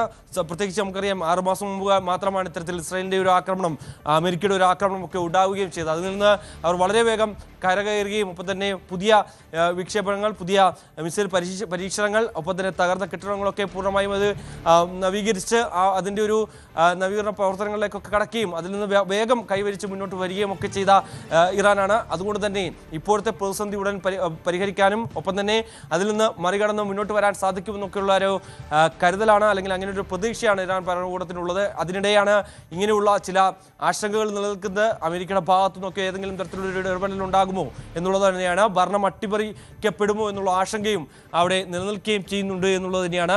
അതുകൊണ്ട് തന്നെ അതിനുവേണ്ടിയുള്ള പ്രതിരോധം തീർക്കുന്നതിന് വേണ്ടിയുള്ള നടപടികളും ഈ ഖമനേയി ഭരണകൂടത്തിന്റെ ഭാഗത്തുനിന്നുണ്ട്. മറ്റൊന്ന്, കഴിഞ്ഞ ദിവസങ്ങളിലൊക്കെ ചില റിപ്പോർട്ടുകൾ ഉണ്ടായിരുന്നു. അതായത് അയത്തുള്ള അലി ഖമനേയി സുരക്ഷാ സ്ഥാനത്തേക്ക് പോകുന്നു, തന്റെ കുടുംബാംഗങ്ങളും ഒക്കെ ഒത്ത് റഷ്യയിലേക്ക് പലായനം ചെയ്യുന്നു എന്ന രീതിയിലുള്ള ചില അഭ്യൂഹങ്ങളുണ്ടായിരുന്നു. ചില വാർത്തകളൊക്കെ അന്താരാഷ്ട്ര മാധ്യമങ്ങളൊക്കെ പങ്കുവെക്കുകയും ചെയ്യുന്നുണ്ടായിരുന്നു. അത് ഇപ്പോൾ ഇറാൻ ഭരണകൂടം തള്ളി രംഗത്ത് വരുന്നുണ്ട്. അങ്ങനെ ഒരു സാഹചര്യമില്ല. അങ്ങനെ ഏതെങ്കിലും തരത്തിൽ ഖമനേയി നാട് വിട്ടു പോയാൽ അതൊരു അട്ടിമറിക്ക് വലിയ രീതിയിൽ വഴിയൊരുക്കുകയും ചെയ്യും എന്നുള്ള ഒരു സാധ്യത നിലനിൽക്കുന്നുണ്ട്. അതുകൊണ്ട് തന്നെ അങ്ങനെ ഒരു കാര്യങ്ങളിലേക്കൊന്നും പോകുന്നില്ല എന്നുള്ളത് തന്നെയാണ്. ഒരു തരത്തിലും ഖമനേയി നാട് വിട്ടു പോകാൻ ആഗ്രഹിക്കുന്നില്ല എന്നുള്ളതാണ്. പക്ഷേ സുരക്ഷിത സ്ഥാനത്തിലേക്ക് മാറിയിട്ടുണ്ട് എന്നുള്ള റിപ്പോർട്ടുകൾ കൂടി പുറത്തു വരുന്നുണ്ട്. മിഥുൻ, അതുപോലെ തന്നെ ഈ റിയാലിന്റെ മൂല്യം താഴ്ന്ന സാഹചര്യത്തിൽ അത് ജനജീവിതം പ്രതിസന്ധിയിലാക്കുമെന്നുള്ള കാര്യം തീർച്ചയാണ്. കൂടാതെ ഈ ട്രംപിന്റെ ഭാഗത്തു നിന്നൊരു മുന്നറിയിപ്പ് വന്ന സാഹചര്യത്തിൽ മിഥുൻ നേരത്തെ പറഞ്ഞതുപോലെ അമേരിക്കയുടെ ഭാഗത്തു നിന്നൊരു ഇടപെടൽ അത് ഉണ്ടാകാനുള്ള സാധ്യത എത്രത്തോളമായിരിക്കും? മനസ്സിലായി, അങ്ങനെ ഒരു സാധ്യത നമുക്ക് തള്ളിക്കളയാൻ സാധിക്കില്ല എന്നുള്ളത് തന്നെയാണ്. നമുക്ക് പ്രത്യേകിച്ചറിയാം, അമേരിക്കൻ പ്രസിഡന്റ് ഡൊണാൾഡ് ട്രംപിന്റെ ചില നടപടികൾ, ചില താല്പര്യങ്ങൾ, അതൊക്കെ നമ്മൾ കഴിഞ്ഞ കുറച്ചു കാലങ്ങളായി കണ്ടുവരുന്നതാണ്. ഒപ്പം തന്നെ കഴിഞ്ഞ ദിവസങ്ങളിൽ വെനസ്വേലയിൽ സംഭവിച്ച ആ ഒരു അപ്രതീക്ഷിത നീക്കം, അതൊക്കെ ലോകരാജ്യങ്ങളെയൊക്കെ ഞെട്ടിച്ച ഒരു പ്രവൃത്തി തന്നെയാണ്. ഇങ്ങനെ ഒരു രാജ്യത്തിലേക്ക് കടന്നു കയറിക്കൊണ്ട് അവിടുത്തെ പ്രസിഡന്റിനെ പോലും തട്ടിക്കൊണ്ടു പോകുന്ന തരത്തിൽ, അത് കയ്യാമം വെച്ചുകൊണ്ട് തട്ടിക്കൊണ്ടു പോകുന്ന തരത്തിലേക്ക് ഉള്ള ഒരു രീതി അമേരിക്കയുടെ ഭാഗത്തു ഉണ്ടാവുകയും ചെയ്തു. അത് ആ ഒരു സാഹചര്യം നിലനിൽക്കുമ്പോൾ പോലും അങ്ങനെ ഇറാനിലെത്തി ഇറാനിൽ നിന്ന് ഇത്തരത്തിൽ ഈ അവിടുത്തെ ഖമനേയി അടക്കം അറസ്റ്റ് ചെയ്യാനും അല്ലെങ്കിൽ തട്ടിക്കൊണ്ടുപോകാനും ഒക്കെ ഡെൽറ്റ ഫോഴ്സിനെ കൊണ്ട് നിഷ്പ്രയാസം സാധിക്കും എന്നുള്ളൊരു വിലയിരുത്തൽ ഇറാൻ ഭരണകൂടത്തിന് തന്നെയുണ്ട്. പ്രത്യേകിച്ച് അവിടുത്തെ വ്യോമ പ്രതിരോധ സംവിധാനങ്ങളൊന്നും തന്നെ അത്ര ഫലവത്തല്ല എന്ന് നമുക്ക് അറിയാം. അത് നമ്മൾ ഈ ഇറാനിലേക്ക് ഇസ്രായേലിൻ്റെ ഒരു ആക്രമണം നടന്ന വേളയിലുമൊക്കെ അത് തിരിച്ചറിയുകയും ചെയ്തതാണ്. അവർക്ക് ഇത്തരത്തിൽ മറ്റ് ആയുധങ്ങളും ഒപ്പം തന്നെ കര യുദ്ധത്തിൽ ഏർപ്പെടുമെങ്കിൽ അത്രത്തോളം ആളുകളൊക്കെ യുദ്ധത്തിൽ ഏർപ്പെടാൻ അത്രത്തോളം സൈനിക വിന്യാസങ്ങളൊക്കെ ഉണ്ട് എങ്കിലും പോലും തന്നെ വ്യോമ മേഖലയിൽ അല്ലെങ്കിൽ വ്യോമ പ്രതിരോധ സംവിധാനങ്ങളിലൊക്കെ വളരെ പാളിച്ചകളാണ് ഇറാനെ സംബന്ധിച്ചുള്ളത്. അതുകൊണ്ട് തന്നെ ഒരു കടന്നുകയറ്റം ഉണ്ടാകാനുള്ള സാധ്യത ഒരിക്കലും തള്ളിക്കളയാനാകില്ല. അങ്ങനെ എന്തെങ്കിലും ഒരു ആക്രമണം ഉണ്ടായാൽ അത് ചെറുക്കാൻ എത്രത്തോളം ഇറാനെ സംബന്ധിച്ച് സാധിക്കുമെന്നുള്ളതും കണ്ടറിയേണ്ടിയിരിക്കുന്നു. ഒപ്പം തന്നെ ലോകരാജ്യങ്ങളൊക്കെ ഈ വെനസ്വേലയ്ക്കെതിരായിട്ടുള്ള നടപടിയെ അപലപിച്ച് രംഗത്ത് വരുന്നുണ്ട്. പല രാജ്യങ്ങളും ഒരു കടുപ്പിച്ചൊരു നിലപാട് വ്യക്തമാക്കിയില്ല എങ്കിൽ പോലും തന്നെ അപലപിച്ച് രംഗത്ത് വരുന്നുള്ള ഒരു സാഹചര്യമുണ്ട്. ഇങ്ങനെ ഒരു രാജ്യത്ത് കടന്നു കയറി അവിടുത്തെ ഭരണാധികാരിയെ ഏത് വിധേനയും തട്ടിക്കൊണ്ടുപോകുന്നത് ഒരു തരത്തിലും അംഗീകരിക്കാനാകില്ല എന്ന നിലപാടിൽ തന്നെയാണ് ഇവർ ഉറച്ചു നിൽക്കുകയും ചെയ്യുന്നത്. എന്തായാലും അത്തരത്തിലൊരു കടുത്ത നടപടികളിലേക്ക് അമേരിക്ക കടക്കുമോ? പ്രത്യേകിച്ച് നമുക്കറിയാം, അവിടുത്തെ ആണവ സമ്പുഷ്ടീകരണം തകർക്കുക എന്ന ലക്ഷ്യമായിരുന്നു ഇസ്രായേലിനെ ഇത്തരത്തിൽ ഇറാനെ ആക്രമിക്കാൻ പ്രയോഗിപ്പിച്ചത്. ഒപ്പം തന്നെ പിന്നാലെ അമേരിക്കൻ B-2 ബോംബറുകൾ ഉപയോഗിച്ചുകൊണ്ട് ഇത്തരത്തിൽ ഈ ഇറാന്റെ ഈ ആണവ സമ്പുഷ്ടി കേന്ദ്രങ്ങൾ, ഈ ടെഹ്റാനിലടക്കമുള്ള ആണവ സമ്പുഷ്ടീകരണ കേന്ദ്രങ്ങളൊക്കെ തകർക്കുന്ന തരത്തിലേക്ക് പോയിരുന്നു. പക്ഷേ അത് തകർത്തു എന്ന് ആദ്യഘട്ടങ്ങളിൽ നമ്മൾ പ്രതീക്ഷിച്ചു, അല്ലെങ്കിൽ അങ്ങനെയുള്ള ഒരു വിവരങ്ങൾ പുറത്തു വന്നുവെങ്കിൽ പോലും തന്നെ അമേരിക്കക്ക് തന്നെ അത് പിന്നീട് തുറന്ന് സമ്മതിക്കേണ്ടി വന്നിരുന്നു. അതായത് അതൊക്കെയൊന്നും ഒരു പോറൽ പോലും ഏറ്റിയിട്ടില്ല എന്നുള്ള രീതിയിലുള്ള ചില വാർത്തകളും ഒക്കെ പിന്നീട് അത് അമേരിക്ക തന്നെ തുറന്നു പറയുകയും ചെയ്ത ഒരു സ്ഥിതിവിശേഷം ഒരു വശം നിലനിൽക്കുകയും ചെയ്യുന്നുണ്ട്. എന്തായാലും ആ കാര്യങ്ങൾ ഒക്കെ നിലനിൽക്കുന്ന സാഹചര്യത്തിൽ ഏത് നിമിഷവും ഒരു അറ്റാക്ക് നടത്താൻ അമേരിക്കയെ സംബന്ധിച്ച് സാധിക്കുകയും ചെയ്യും. പ്രത്യേകിച്ച് ഈ കാര്യങ്ങളൊക്കെ നിലനിൽക്കുന്നതുകൊണ്ട് തന്നെ ഇപ്പോൾ വീണ് കിട്ടിയിരിക്കുന്ന ഈ ആഭ്യന്തര കലാപം എന്ന രീതിയിലുള്ള ഈ അവസരം അത് മുതലാക്കാൻ അമേരിക്ക സ്വാഭാവികമായും ശ്രമിക്കുകയും ചെയ്യും. അതുകൊണ്ട് തന്നെയാണ് ഇത്തരത്തിൽ പ്രക്ഷോഭകാരികൾക്ക് കൂടുതൽ പിന്തുണ നൽകുന്നത്. അവർക്ക് എതിരെ ഒരു തരത്തിലുമുള്ള സൈനിക നടപടി ഉണ്ടാകരുത് എന്ന് ആവർത്തിച്ച് ട്രംപ് പറയുകയും ചെയ്യുന്നത്. എന്തായാലും വളരെ സസൂക്ഷ്മം നിരീക്ഷിച്ചു വരികയാണ് ഇന്ത്യയും എന്നുള്ളത് തന്നെയാണ്. നമ്മളെ സംബന്ധിച്ച് വളരെ പ്രധാനപ്പെട്ട സഖ്യകക്ഷികൾ തന്നെയാണ്. ഇറാനിൽ നിന്നാണ് നമ്മൾ ഏറ്റവും കൂടുതൽ എണ്ണ കഴിഞ്ഞ വർഷങ്ങളിലുമൊക്കെ വാങ്ങിയിരിക്കുന്ന അത്തരത്തിൽ വ്യാപാര തരത്തിലുമൊക്കെ വളരെ പ്രാധാന്യപ്പെട്ട ബന്ധം പുലർത്തുന്നത് തന്നെയാണ് ഇറാനെ സംബന്ധിച്ചുള്ളത്. ഒപ്പം തന്നെ നയതന്ത്ര തരത്തിലായാലും വലിയ രീതിയിൽ മെച്ചപ്പെട്ട ബന്ധമാണ് ഇന്ത്യയെ സംബന്ധിച്ചുമുള്ളത്. നമുക്കറിയാം, ഇസ്രായേലും ഇറാനുമായി ഈ ഒരു സംഘർഷത്തിൽ ഏർപ്പെടുമ്പോൾ പോലും തന്നെ അതിൽ ഒരു തരത്തിലും ഇറാനെ തള്ളിപ്പറയാനോ അല്ലെങ്കിൽ ഇസ്രായേലിനെ തള്ളിപ്പറയാനോ ഇന്ത്യ തയ്യാറായില്ല എന്നുള്ളത് തന്നെയാണ്. അത്തരത്തിലൊരു ഒരു രീതിയിലുള്ള ഇടപെടൽ ഇന്ത്യയുടെ ഭാഗത്തുനിന്ന് ഉണ്ടാവുകയും ചെയ്തു എന്നുള്ളത് തന്നെയാണ്. അതുകൊണ്ട് തന്നെ സസൂക്ഷ്മം അവിടുത്തെ സാഹചര്യങ്ങൾ നിരീക്ഷിച്ചു വരുന്നു. ഇന്ത്യയിലെ ജനങ്ങൾ ഏതെങ്കിലും തരത്തിൽ അവിടേക്ക് യാത്ര ചെയ്യുമെങ്കിൽ അത്തരത്തിൽ എമർജൻസി ഉണ്ട് എങ്കിൽ മാത്രമേ അവിടേക്ക് പോകാവൂ എന്നുള്ള രീതിയിലുള്ള ചില കാര്യങ്ങൾ വിദേശകാര്യ മന്ത്രാലയങ്ങൾ പോലും അങ്ങനെയുള്ള നിർദ്ദേശങ്ങൾ കൂടി പുറപ്പെടുവിച്ചിട്ടുണ്ട്. എന്തായാലും നിലവിലെ സാഹചര്യത്തിൽ ഇറാനെ സംബന്ധിച്ച് വലിയ പ്രതിസന്ധിയാണ് നിലനിൽക്കുന്നത്. ആ പ്രതിസന്ധി മറികടക്കുന്നതിന് വേണ്ടിയുള്ള ശ്രമങ്ങൾ നടക്കുന്നുണ്ട് എങ്കിൽ പോലും അതിപ്പോഴും ഫലവത്താകുന്നില്ല എന്നുള്ളതാണ്. ഏറ്റവും ഒടുവിൽ ലഭ്യമാകുന്ന വിവരങ്ങൾ അനുസരിച്ച് 35 പേർ കൊല്ലപ്പെട്ടിരിക്കുന്നു എന്നുള്ളതാണ്. ശരി, MG മിഥുനാണ് കൂടുതൽ വിവരങ്ങൾ നൽകിയത്. നിക്കോളാസ് മഡുറോയെ അമേരിക്ക തട്ടിക്കൊണ്ടുപോയതിനെ തുടർന്ന് വെനസ്വേലയിൽ ഉത്കണ്ഠ തുടരുന്നു. സുരക്ഷാസേന തെരുവുകളിൽ പെട്രോളിംഗ് തുടരുകയാണ്. കാരക്കാസിൽ വെടിയൊച്ചകൾ കേട്ടതായി റിപ്പോർട്ടുകൾ. മഡുറോയുടെ അറസ്റ്റിനെ മാനവികതയ്ക്കും സ്വാതന്ത്ര്യത്തിനും മനുഷ്യാഭിമാനത്തിനും വേണ്ടിയുള്ള ഒരു വലിയ ചുവടുവയ്പ്പെന്ന് വിശേഷിപ്പിച്ച് പ്രതിപക്ഷ നേതാവ് മരിയ കൊറീന മച്ചാഡോ രംഗത്തെത്തി. എല്ലാ രാഷ്ട്രീയ തടവുകാരെയും മോചിപ്പിക്കണമെന്ന് പ്രതിപക്ഷ പാർട്ടിയായ വെൻഡെ വെനിസ്വേല വ്യക്തമാക്കി.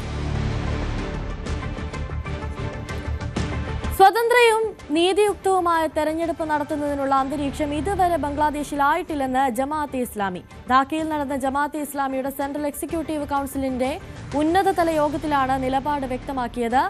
ഡോക്ടർ ഷഫീഖുർ റഹ്മാന്റെ അധ്യക്ഷതയിൽ നടന്ന യോഗത്തിന് ശേഷം പുറത്തിറക്കിയ പ്രസ്താവന വരാനിരിക്കുന്ന പാർലമെന്റ് തെരഞ്ഞെടുപ്പിനെ ചുറ്റിപ്പറ്റിയുള്ള രാഷ്ട്രീയ കാലാവസ്ഥ കൗൺസിൽ അവലോകനം ചെയ്തതായി വ്യക്തമാക്കി.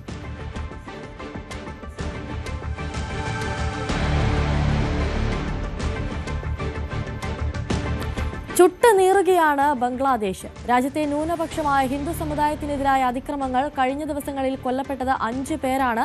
സ്ത്രീകൾക്കെതിരായ ക്രൂരതകളും ഇപ്പോൾ തുടരുകയാണ്. നമസ്കാരം. ബംഗ്ലാദേശിലെ ന്യൂനപക്ഷങ്ങൾക്കെതിരെ പ്രത്യേകിച്ച് ഹിന്ദുക്കൾക്കെതിരെയുള്ള അതിക്രമം വർദ്ധിച്ചു വരികയാണ്. ജന്നൈദ ജില്ലയിൽ ഒരു ഹിന്ദു സ്ത്രീയെ 2 പുരുഷന്മാർ ബലാത്സംഗം ചെയ്യുകയും പണം ആവശ്യപ്പെടുകയും ചെയ്തു. ഇത് ചോദ്യം ചെയ്ത് നിലവിളിച്ചപ്പോൾ മരത്തിൽ കെട്ടിയിടുകയും മുടിമുറുക്കുകയും ചെയ്തു. ഈ ദൃശ്യങ്ങൾ റെക്കോർഡ് ചെയ്ത് സോഷ്യൽ മീഡിയയിൽ പ്രചരിപ്പിക്കുകയും ചെയ്തു. സ്ത്രീ ബോധരഹിതയായതിനെ തുടർന്ന് പ്രദേശവാസികൾ ആശുപത്രിയിൽ പ്രവേശിപ്പിച്ചപ്പോഴാണ് ഇക്കാര്യങ്ങൾ പുറം ലോകം അറിഞ്ഞത്. അതിന് പിന്നാലെ നാർസിംഗ്ഡി ജില്ലയിൽ മോണി ചക്രവർത്തി എന്ന യുവാവിനെ മൂർച്ചയേറിയ ആയുധങ്ങൾ കൊണ്ട് ആൾക്കൂട്ടം അതിക്രൂരമായി ആക്രമിച്ചു. ഗുരുതരമായി പരിക്കേറ്റ ഇയാൾ സംഭവസ്ഥലത്ത് വെച്ച് തന്നെ മരിച്ചു. മോനി ചക്രവർത്തി കൊല്ലപ്പെടുന്നതിന് മണിക്കൂറുകൾക്ക് മുമ്പ് നരയിൽ ആസ്ഥാനമായുള്ള ദിനപത്രത്തിന്റെ ആക്ടിംഗ് എഡിറ്ററും ജിഷോർ ജില്ലയിലെ ഫാക്ടറി ഉടമയുമായ റാണ പ്രതാപിനെ ഒരു കൂട്ടം ആളുകൾ വെടിവെച്ച് കൊലപ്പെടുത്തി. കേശബ്പൂർ ജില്ലയിലെ ഒരു സ്കൂൾ അധ്യാപകന്റെ മകനായ പ്രതാപ് കോപ്പായിലെ ബസാറിൽ 2 വർഷമായി ഐസ് ഫാക്ടറി നടത്തി വരികയായിരുന്നു. ചിലർ അദ്ദേഹത്തെ ഐസ് ഫാക്ടറിയിൽ നിന്ന് പുറത്തേക്ക് വിളിച്ചു വരുത്തുകയും ഇടവഴിയിലേക്ക് കൊണ്ടുപോയി വെടിവെക്കുകയുമായിരുന്നു. അതിനുശേഷം കഴുത്തറുത്തു എന്നും റിപ്പോർട്ടുകളുണ്ട്. കഴിഞ്ഞ ഡിസംബർ 31-ന് ബോകൻ ചന്ദ്രദാസ് എന്ന യുവാവ് ആൾക്കൂട്ട ആക്രമണത്തിന് ഇരയായി. ധാക്കയിൽ നിന്ന് 150 കിലോമീറ്റർ അകലെയുള്ള ഗ്രാമത്തിൽ മരുന്നുകടയും മൊബൈൽ ബാങ്കിംഗ് ബിസിനസ്സും നടത്തുന്ന ആളായിരുന്നു ഖോകൻ ദാസ്. കടയടച്ച് വീട്ടിലേക്ക് മടങ്ങുന്ന വഴിയാണ് ആക്രമണം ഉണ്ടായത്. അക്രമികൾ ഗുരുതരമായി കുത്തിപ്പരിക്കേൽപ്പിച്ച ശേഷം തീ കൊളുത്തുകയായിരുന്നു. തലയിലും മുഖത്തും വ്യാപിച്ച ആ തീ അണയ്ക്കുന്നതിനായി ഖോകൻ ദാസ് തൊട്ടടുത്തുള്ള കുളത്തിലേക്ക് ചാടി. ബഹളം കേട്ടെത്തിയ സമീപവാസികൾ അദ്ദേഹത്തെ ആശുപത്രിയിൽ എത്തിച്ചു. ധാക്കയിലെ ആശുപത്രിയിൽ ചികിത്സയിലിരിക്കെയാണ് ഖോകൻ ദാസ് മരണപ്പെട്ടത്. കഴിഞ്ഞ മാസം തന്നെ ദീപു ചന്ദ്രദാസ് എന്ന യുവാവും ആൾക്കൂട്ട ആക്രമണത്തിന് ഇരയായി മരണപ്പെട്ടു. മെമൻ സിംഗിലെ ഫലൂക്കയിൽ തുണി നിർമ്മാണശാല ജീവനക്കാരൻ ആയിരുന്നു ഇയാൾ.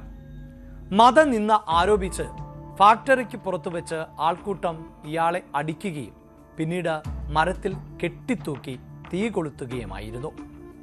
ബംഗ്ലാദേശ് വിദ്യാർത്ഥി നേതാവ് ഷെരീഫ് ഉസ്മാൻ ഹാദിയുടെ കൊലപാതകത്തെ തുടർന്നുണ്ടായ ആൾക്കൂട്ട ആക്രമണങ്ങൾക്കിടെയാണ് ദീപു കൊല്ലപ്പെട്ടത്. ഇതെല്ലാം പുറത്തു വന്ന കണക്കുകളാണ്. പുറത്തുവരാത്ത നിരവധി ആക്രമണങ്ങൾ വേറെയും ഉണ്ടാകാം. ഹിന്ദുക്കളെ തെരഞ്ഞുപിടിച്ച് ആക്രമിച്ച് കൊല്ലുമ്പോഴും ബംഗ്ലാദേശിലെ ഇടക്കാല സർക്കാർ ഒന്നും ചെയ്യുന്നില്ല എന്നതാണ് വസ്തുത.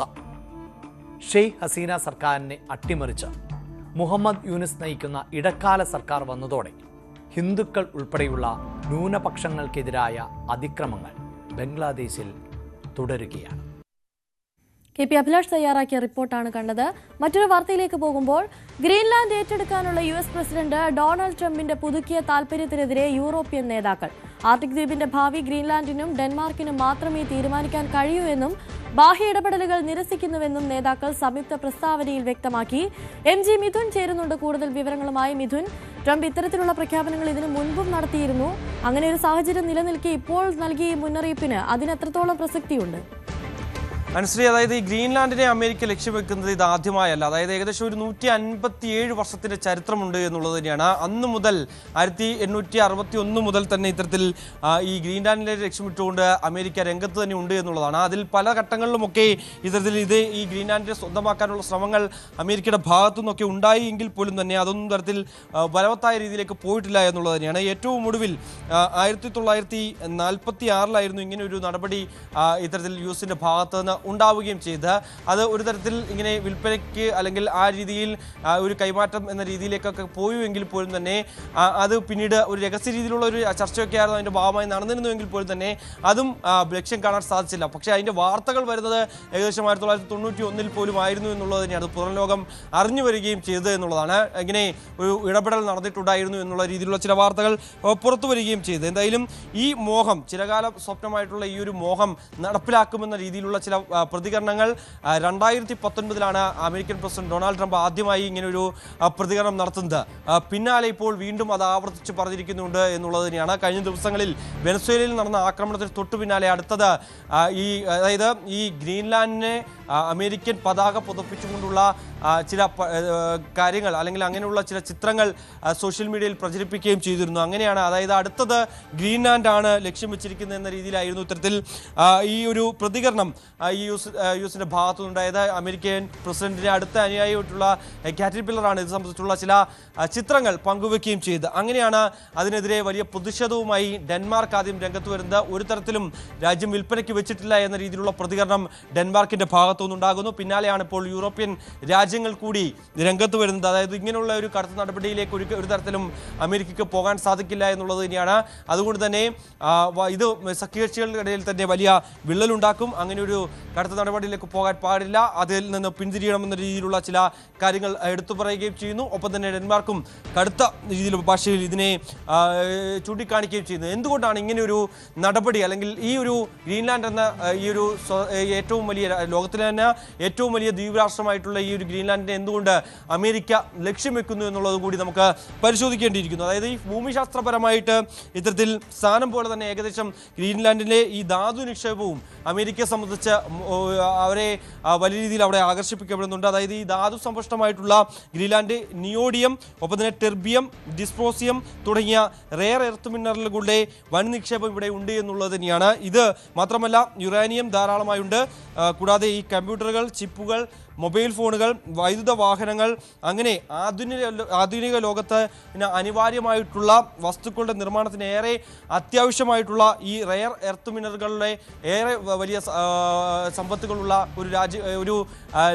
ഒരു ദ്വീപ് കൂടിയാണ്, ഒരു ദ്വീപ് രാഷ്ട്രം കൂടിയാണ് ഈ ഗ്രീൻലാൻഡ് എന്ന് പറയുന്നത്. അതുകൊണ്ട് തന്നെയാണ് ഇത്തരത്തിൽ അമേരിക്ക ഇത് ഏറ്റവും കൂടുതൽ ലക്ഷ്യം വെക്കുകയും ചെയ്യുന്നത്. ഒപ്പം തന്നെ മറ്റൊന്ന്, രാജ്യസുരക്ഷയ്ക്ക് ഏറ്റവും ഭീഷണിയാകുന്ന തരത്തിലാണ് ഇത്തരത്തിൽ ഇവിടുത്തെ ഏതെങ്കിലും തരത്തിൽ ഇതിന് സമീപമായി റഷ്യൻ കപ്പലുകളും ചൈനീസ് കപ്പലുകളുമാണ് നിലനിൽക്കുന്നത്. അതുകൊണ്ട് തന്നെ രാജ്യസുരക്ഷ ഏറ്റവും പ്രധാനമാണ്. അതുകൊണ്ട് തന്നെയാണ് തങ്ങൾ ഇങ്ങനെ ഇത് ലക്ഷ്യം വെക്കുന്നതെന്ന് പറയുകയും ചെയ്തു. മറ്റൊന്ന്, ഞാൻ ഈ സൂചിപ്പിച്ച പോലെ തന്നെ ഈ ഒരു റെയർ എർത്ത് മിനറൽസുകളുടെ ഈ മേഖലയിലുള്ള ആധിപത്യം അല്ലെങ്കിൽ അവിടെയുള്ള ധാതു സമ്പത്തുകൾ ലക്ഷ്യം വെച്ചുകൊണ്ട് തന്നെയാണ് ഉള്ളത് എന്നുള്ളത് തന്നെയാണ്.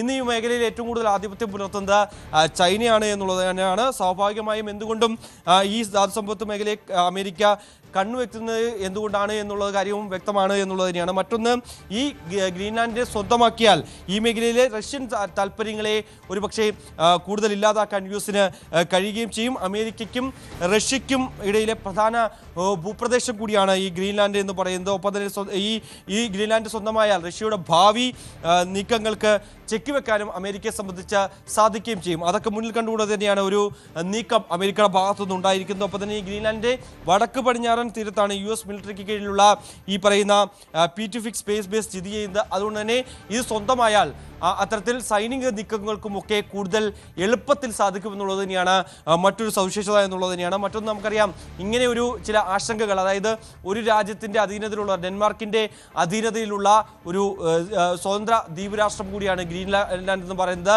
അത് 1908 ഇത്തരത്തിൽ അതൊരു സ്വതന്ത്രമായി അങ്ങനെ രീതിയിലേക്ക് പോവുകയും ചെയ്തത്. അതായത് അങ്ങനെയുള്ളൊരു സ്വതന്ത്ര രാഷ്ട്രത്തിൽ കടന്നു കയറാൻ എങ്ങനെയാണ് അമേരിക്കയ്ക്ക് സാധിക്കുക എന്നുള്ളതാണ്. 2009 ഇങ്ങനെ ഒരു ദ്വീപ് രാഷ്ട്രം സ്വതന്ത്രമായി മാറുകയും ചെയ്തു എന്നുള്ള ഒരു സ്ഥിതിവിശേഷമുണ്ട്. 2009 ശേഷം അവിടുത്തെ ഭരണം അവിടുത്തെ ആളുകളാണ് കൈകാര്യം ചെയ്യുന്നത് എങ്കിൽ പോലും തന്നെ മറ്റ് കാര്യങ്ങൾ, അതായത് സേനാ വിന്യാസം, ഒപ്പം തന്നെ സൈനിക നടപടികൾ, പ്രതിരോധ സംവിധാനങ്ങളൊക്കെ, പ്രതിരോധ മേഖലയിലെ കാര്യങ്ങളൊക്കെ കൈകാര്യം ചെയ്യുന്നത് ഡെൻമാർക്ക് തന്നെയാണ് എന്നുള്ളത് തന്നെയാണ്.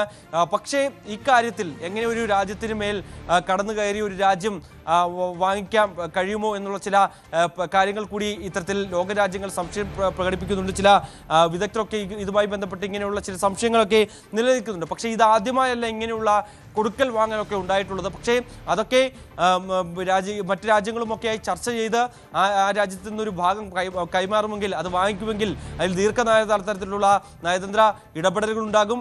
അതുമായി ബന്ധപ്പെട്ടുള്ള ചില ചർച്ചകളൊക്കെ നടപ്പിലാക്കും. ഒപ്പം തന്നെ അതിന് അവർ മുന്നോട്ട് വെക്കുന്ന തുക എത്രയാണോ അത് നൽകിയതിനു ശേഷമാണ് അങ്ങനെ ഒരു നടപടികളിലേക്ക് അല്ലെങ്കിൽ അതുമായി ബന്ധപ്പെട്ടുള്ള നടപടിക്രമങ്ങൾ പൂർത്തീകരിക്കുക എന്നുള്ളത് തന്നെയാണ്. പക്ഷേ ഇപ്പോഴത്തെ ഒരു സ്ഥിതിവിശേഷം, വെനസ്വേലയിൽ ഉള്ള ഒരു ആക്രമണം അമേരിക്കയുടെ ഭാഗത്തുനിന്ന് ഉണ്ടായതിനു ശേഷം തൊട്ടു പിന്നാലെ അടുത്തത് ഗ്രീൻലാൻഡ് എന്ന രീതിയിലുള്ള ചില അഭ്യൂഹങ്ങൾ നിലനിൽക്കുമ്പോൾ അതിൽ ഇതേ രീതിയിൽ ഏതെങ്കിലും തരത്തിലുള്ള സൈനിക നടപടികളിലൂടെ പിടിച്ചെടുക്കാനാണോ അമേരിക്ക ശ്രമിക്കുന്നത് എന്നുള്ള ചില സംശയങ്ങൾ കൂടി നിലനിൽക്കുകയും ചെയ്യുന്നു. ഞാൻ നേരത്തെ സൂചിപ്പിച്ച പോലെ തന്നെ ആദ്യമായല്ല ഇങ്ങനെയുള്ള രാജ്യങ്ങൾ കൈമാറുന്നത് എന്നുള്ളത് തന്നെയാണ്. അതായത് 1803 ഫ്രാൻസിൽ നിന്ന് $15 മില്യൺ US ലൂസിയാന വാങ്ങുന്നത് എന്നുള്ളത് തന്നെയാണ്. പിന്നാലെ 1867 റഷ്യയുടെ പക്കൽ നിന്ന് $7.2 ബില്യൺ അലാസ്ക വാങ്ങുന്നത്. അലാസ്കയെക്കുറിച്ച് നമുക്ക് സമീപകാലത്ത് അതിൻ്റെ ഒരു കാര്യങ്ങളൊക്കെ നമ്മൾ പ്രത്യേകിച്ച് അതിൻ്റെ കാര്യങ്ങളൊക്കെ വാർത്താമാധ്യമങ്ങളൊക്കെ ഇടപിടിച്ചതാണ്. അലാസ്കയിൽ ഒരിക്കൽ ഒരു വലിയ ഇടവേളയ്ക്ക് ശേഷം റഷ്യൻ പ്രസിഡന്റ് വ്ളാഡിമിർ പുടിൻ ചർച്ചയ്ക്കായി എത്തുന്നു.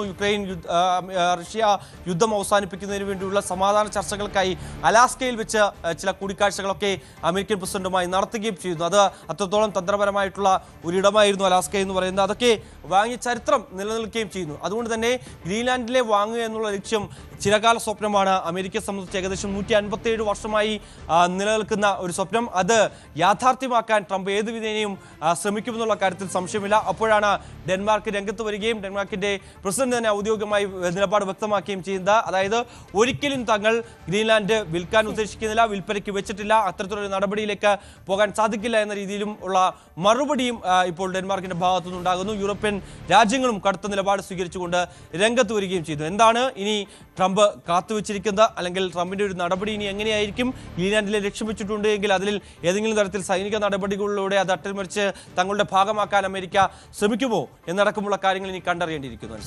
ശരി, നിധിനാണ് കൂടുതൽ വിവരങ്ങൾ നൽകിയത്. ഇന്ത്യയിലെ ഏറ്റവും ശുചിത്വമേറിയ നഗരത്തിന് എന്താണ് സംഭവിച്ചത്? 2016 രാജ്യത്ത് ശുചിത്വ നഗരങ്ങളുടെ സർവേ ആരംഭിച്ചത് മുതൽ ശുചിത്വ നഗരം എന്ന ഖ്യാതി നേടിയ മധ്യപ്രദേശിലെ ഇൻഡോറിൽ മലിനജലം കുടിച്ച് മരിച്ചത് നിരവധി പേരാണ്. ഇതോടെ ഇൻഡോറിന്റെ വൃത്തി ചോദ്യചിഹ്നമായി മാറിയിരിക്കുകയാണ്. KP അഭിലാഷ് തയ്യാറാക്കിയ റിപ്പോർട്ടിലൂടെ നമുക്ക് നമസ്കാരം. ഇന്ത്യയിലെ ഏറ്റവും ശുചിത്വമേറിയ നഗരം 2016 രാജ്യത്ത് ശുചിത്വ നഗരങ്ങളുടെ സർവേ ആരംഭിച്ചതു മുതൽ ആ ഖ്യാതി മധ്യപ്രദേശിലെ ഇൻഡോറിനാണ്. ഇപ്പോഴിതാ മലിനജലം കുടിച്ച് നിരവധി പേർ മരിച്ചതോടെ ഇൻഡോറിന്റെ വൃത്തി ചോദ്യചിഹ്നമായി മാറിയിരിക്കുന്നു. 2024 ഡിസംബർ 21 അണുബാധ ആദ്യം റിപ്പോർട്ട് ചെയ്തത്. ഭഗീരഥപുരിയിലെ ഒട്ടേറെ പേർക്ക് വയറിളക്കവും ഛർദിയും ഉണ്ടായി. ഡിസംബർ 30 രോഗബാധയെ തുടർന്നുള്ള ആദ്യ മരണം റിപ്പോർട്ട് ചെയ്തത്. ജലജന്യ രോഗങ്ങൾ ഉണ്ടാകുമ്പോൾ സാധാരണ ആദ്യം പരിശോധിക്കപ്പെടേണ്ടത് കുടിവെള്ളം ആണ്.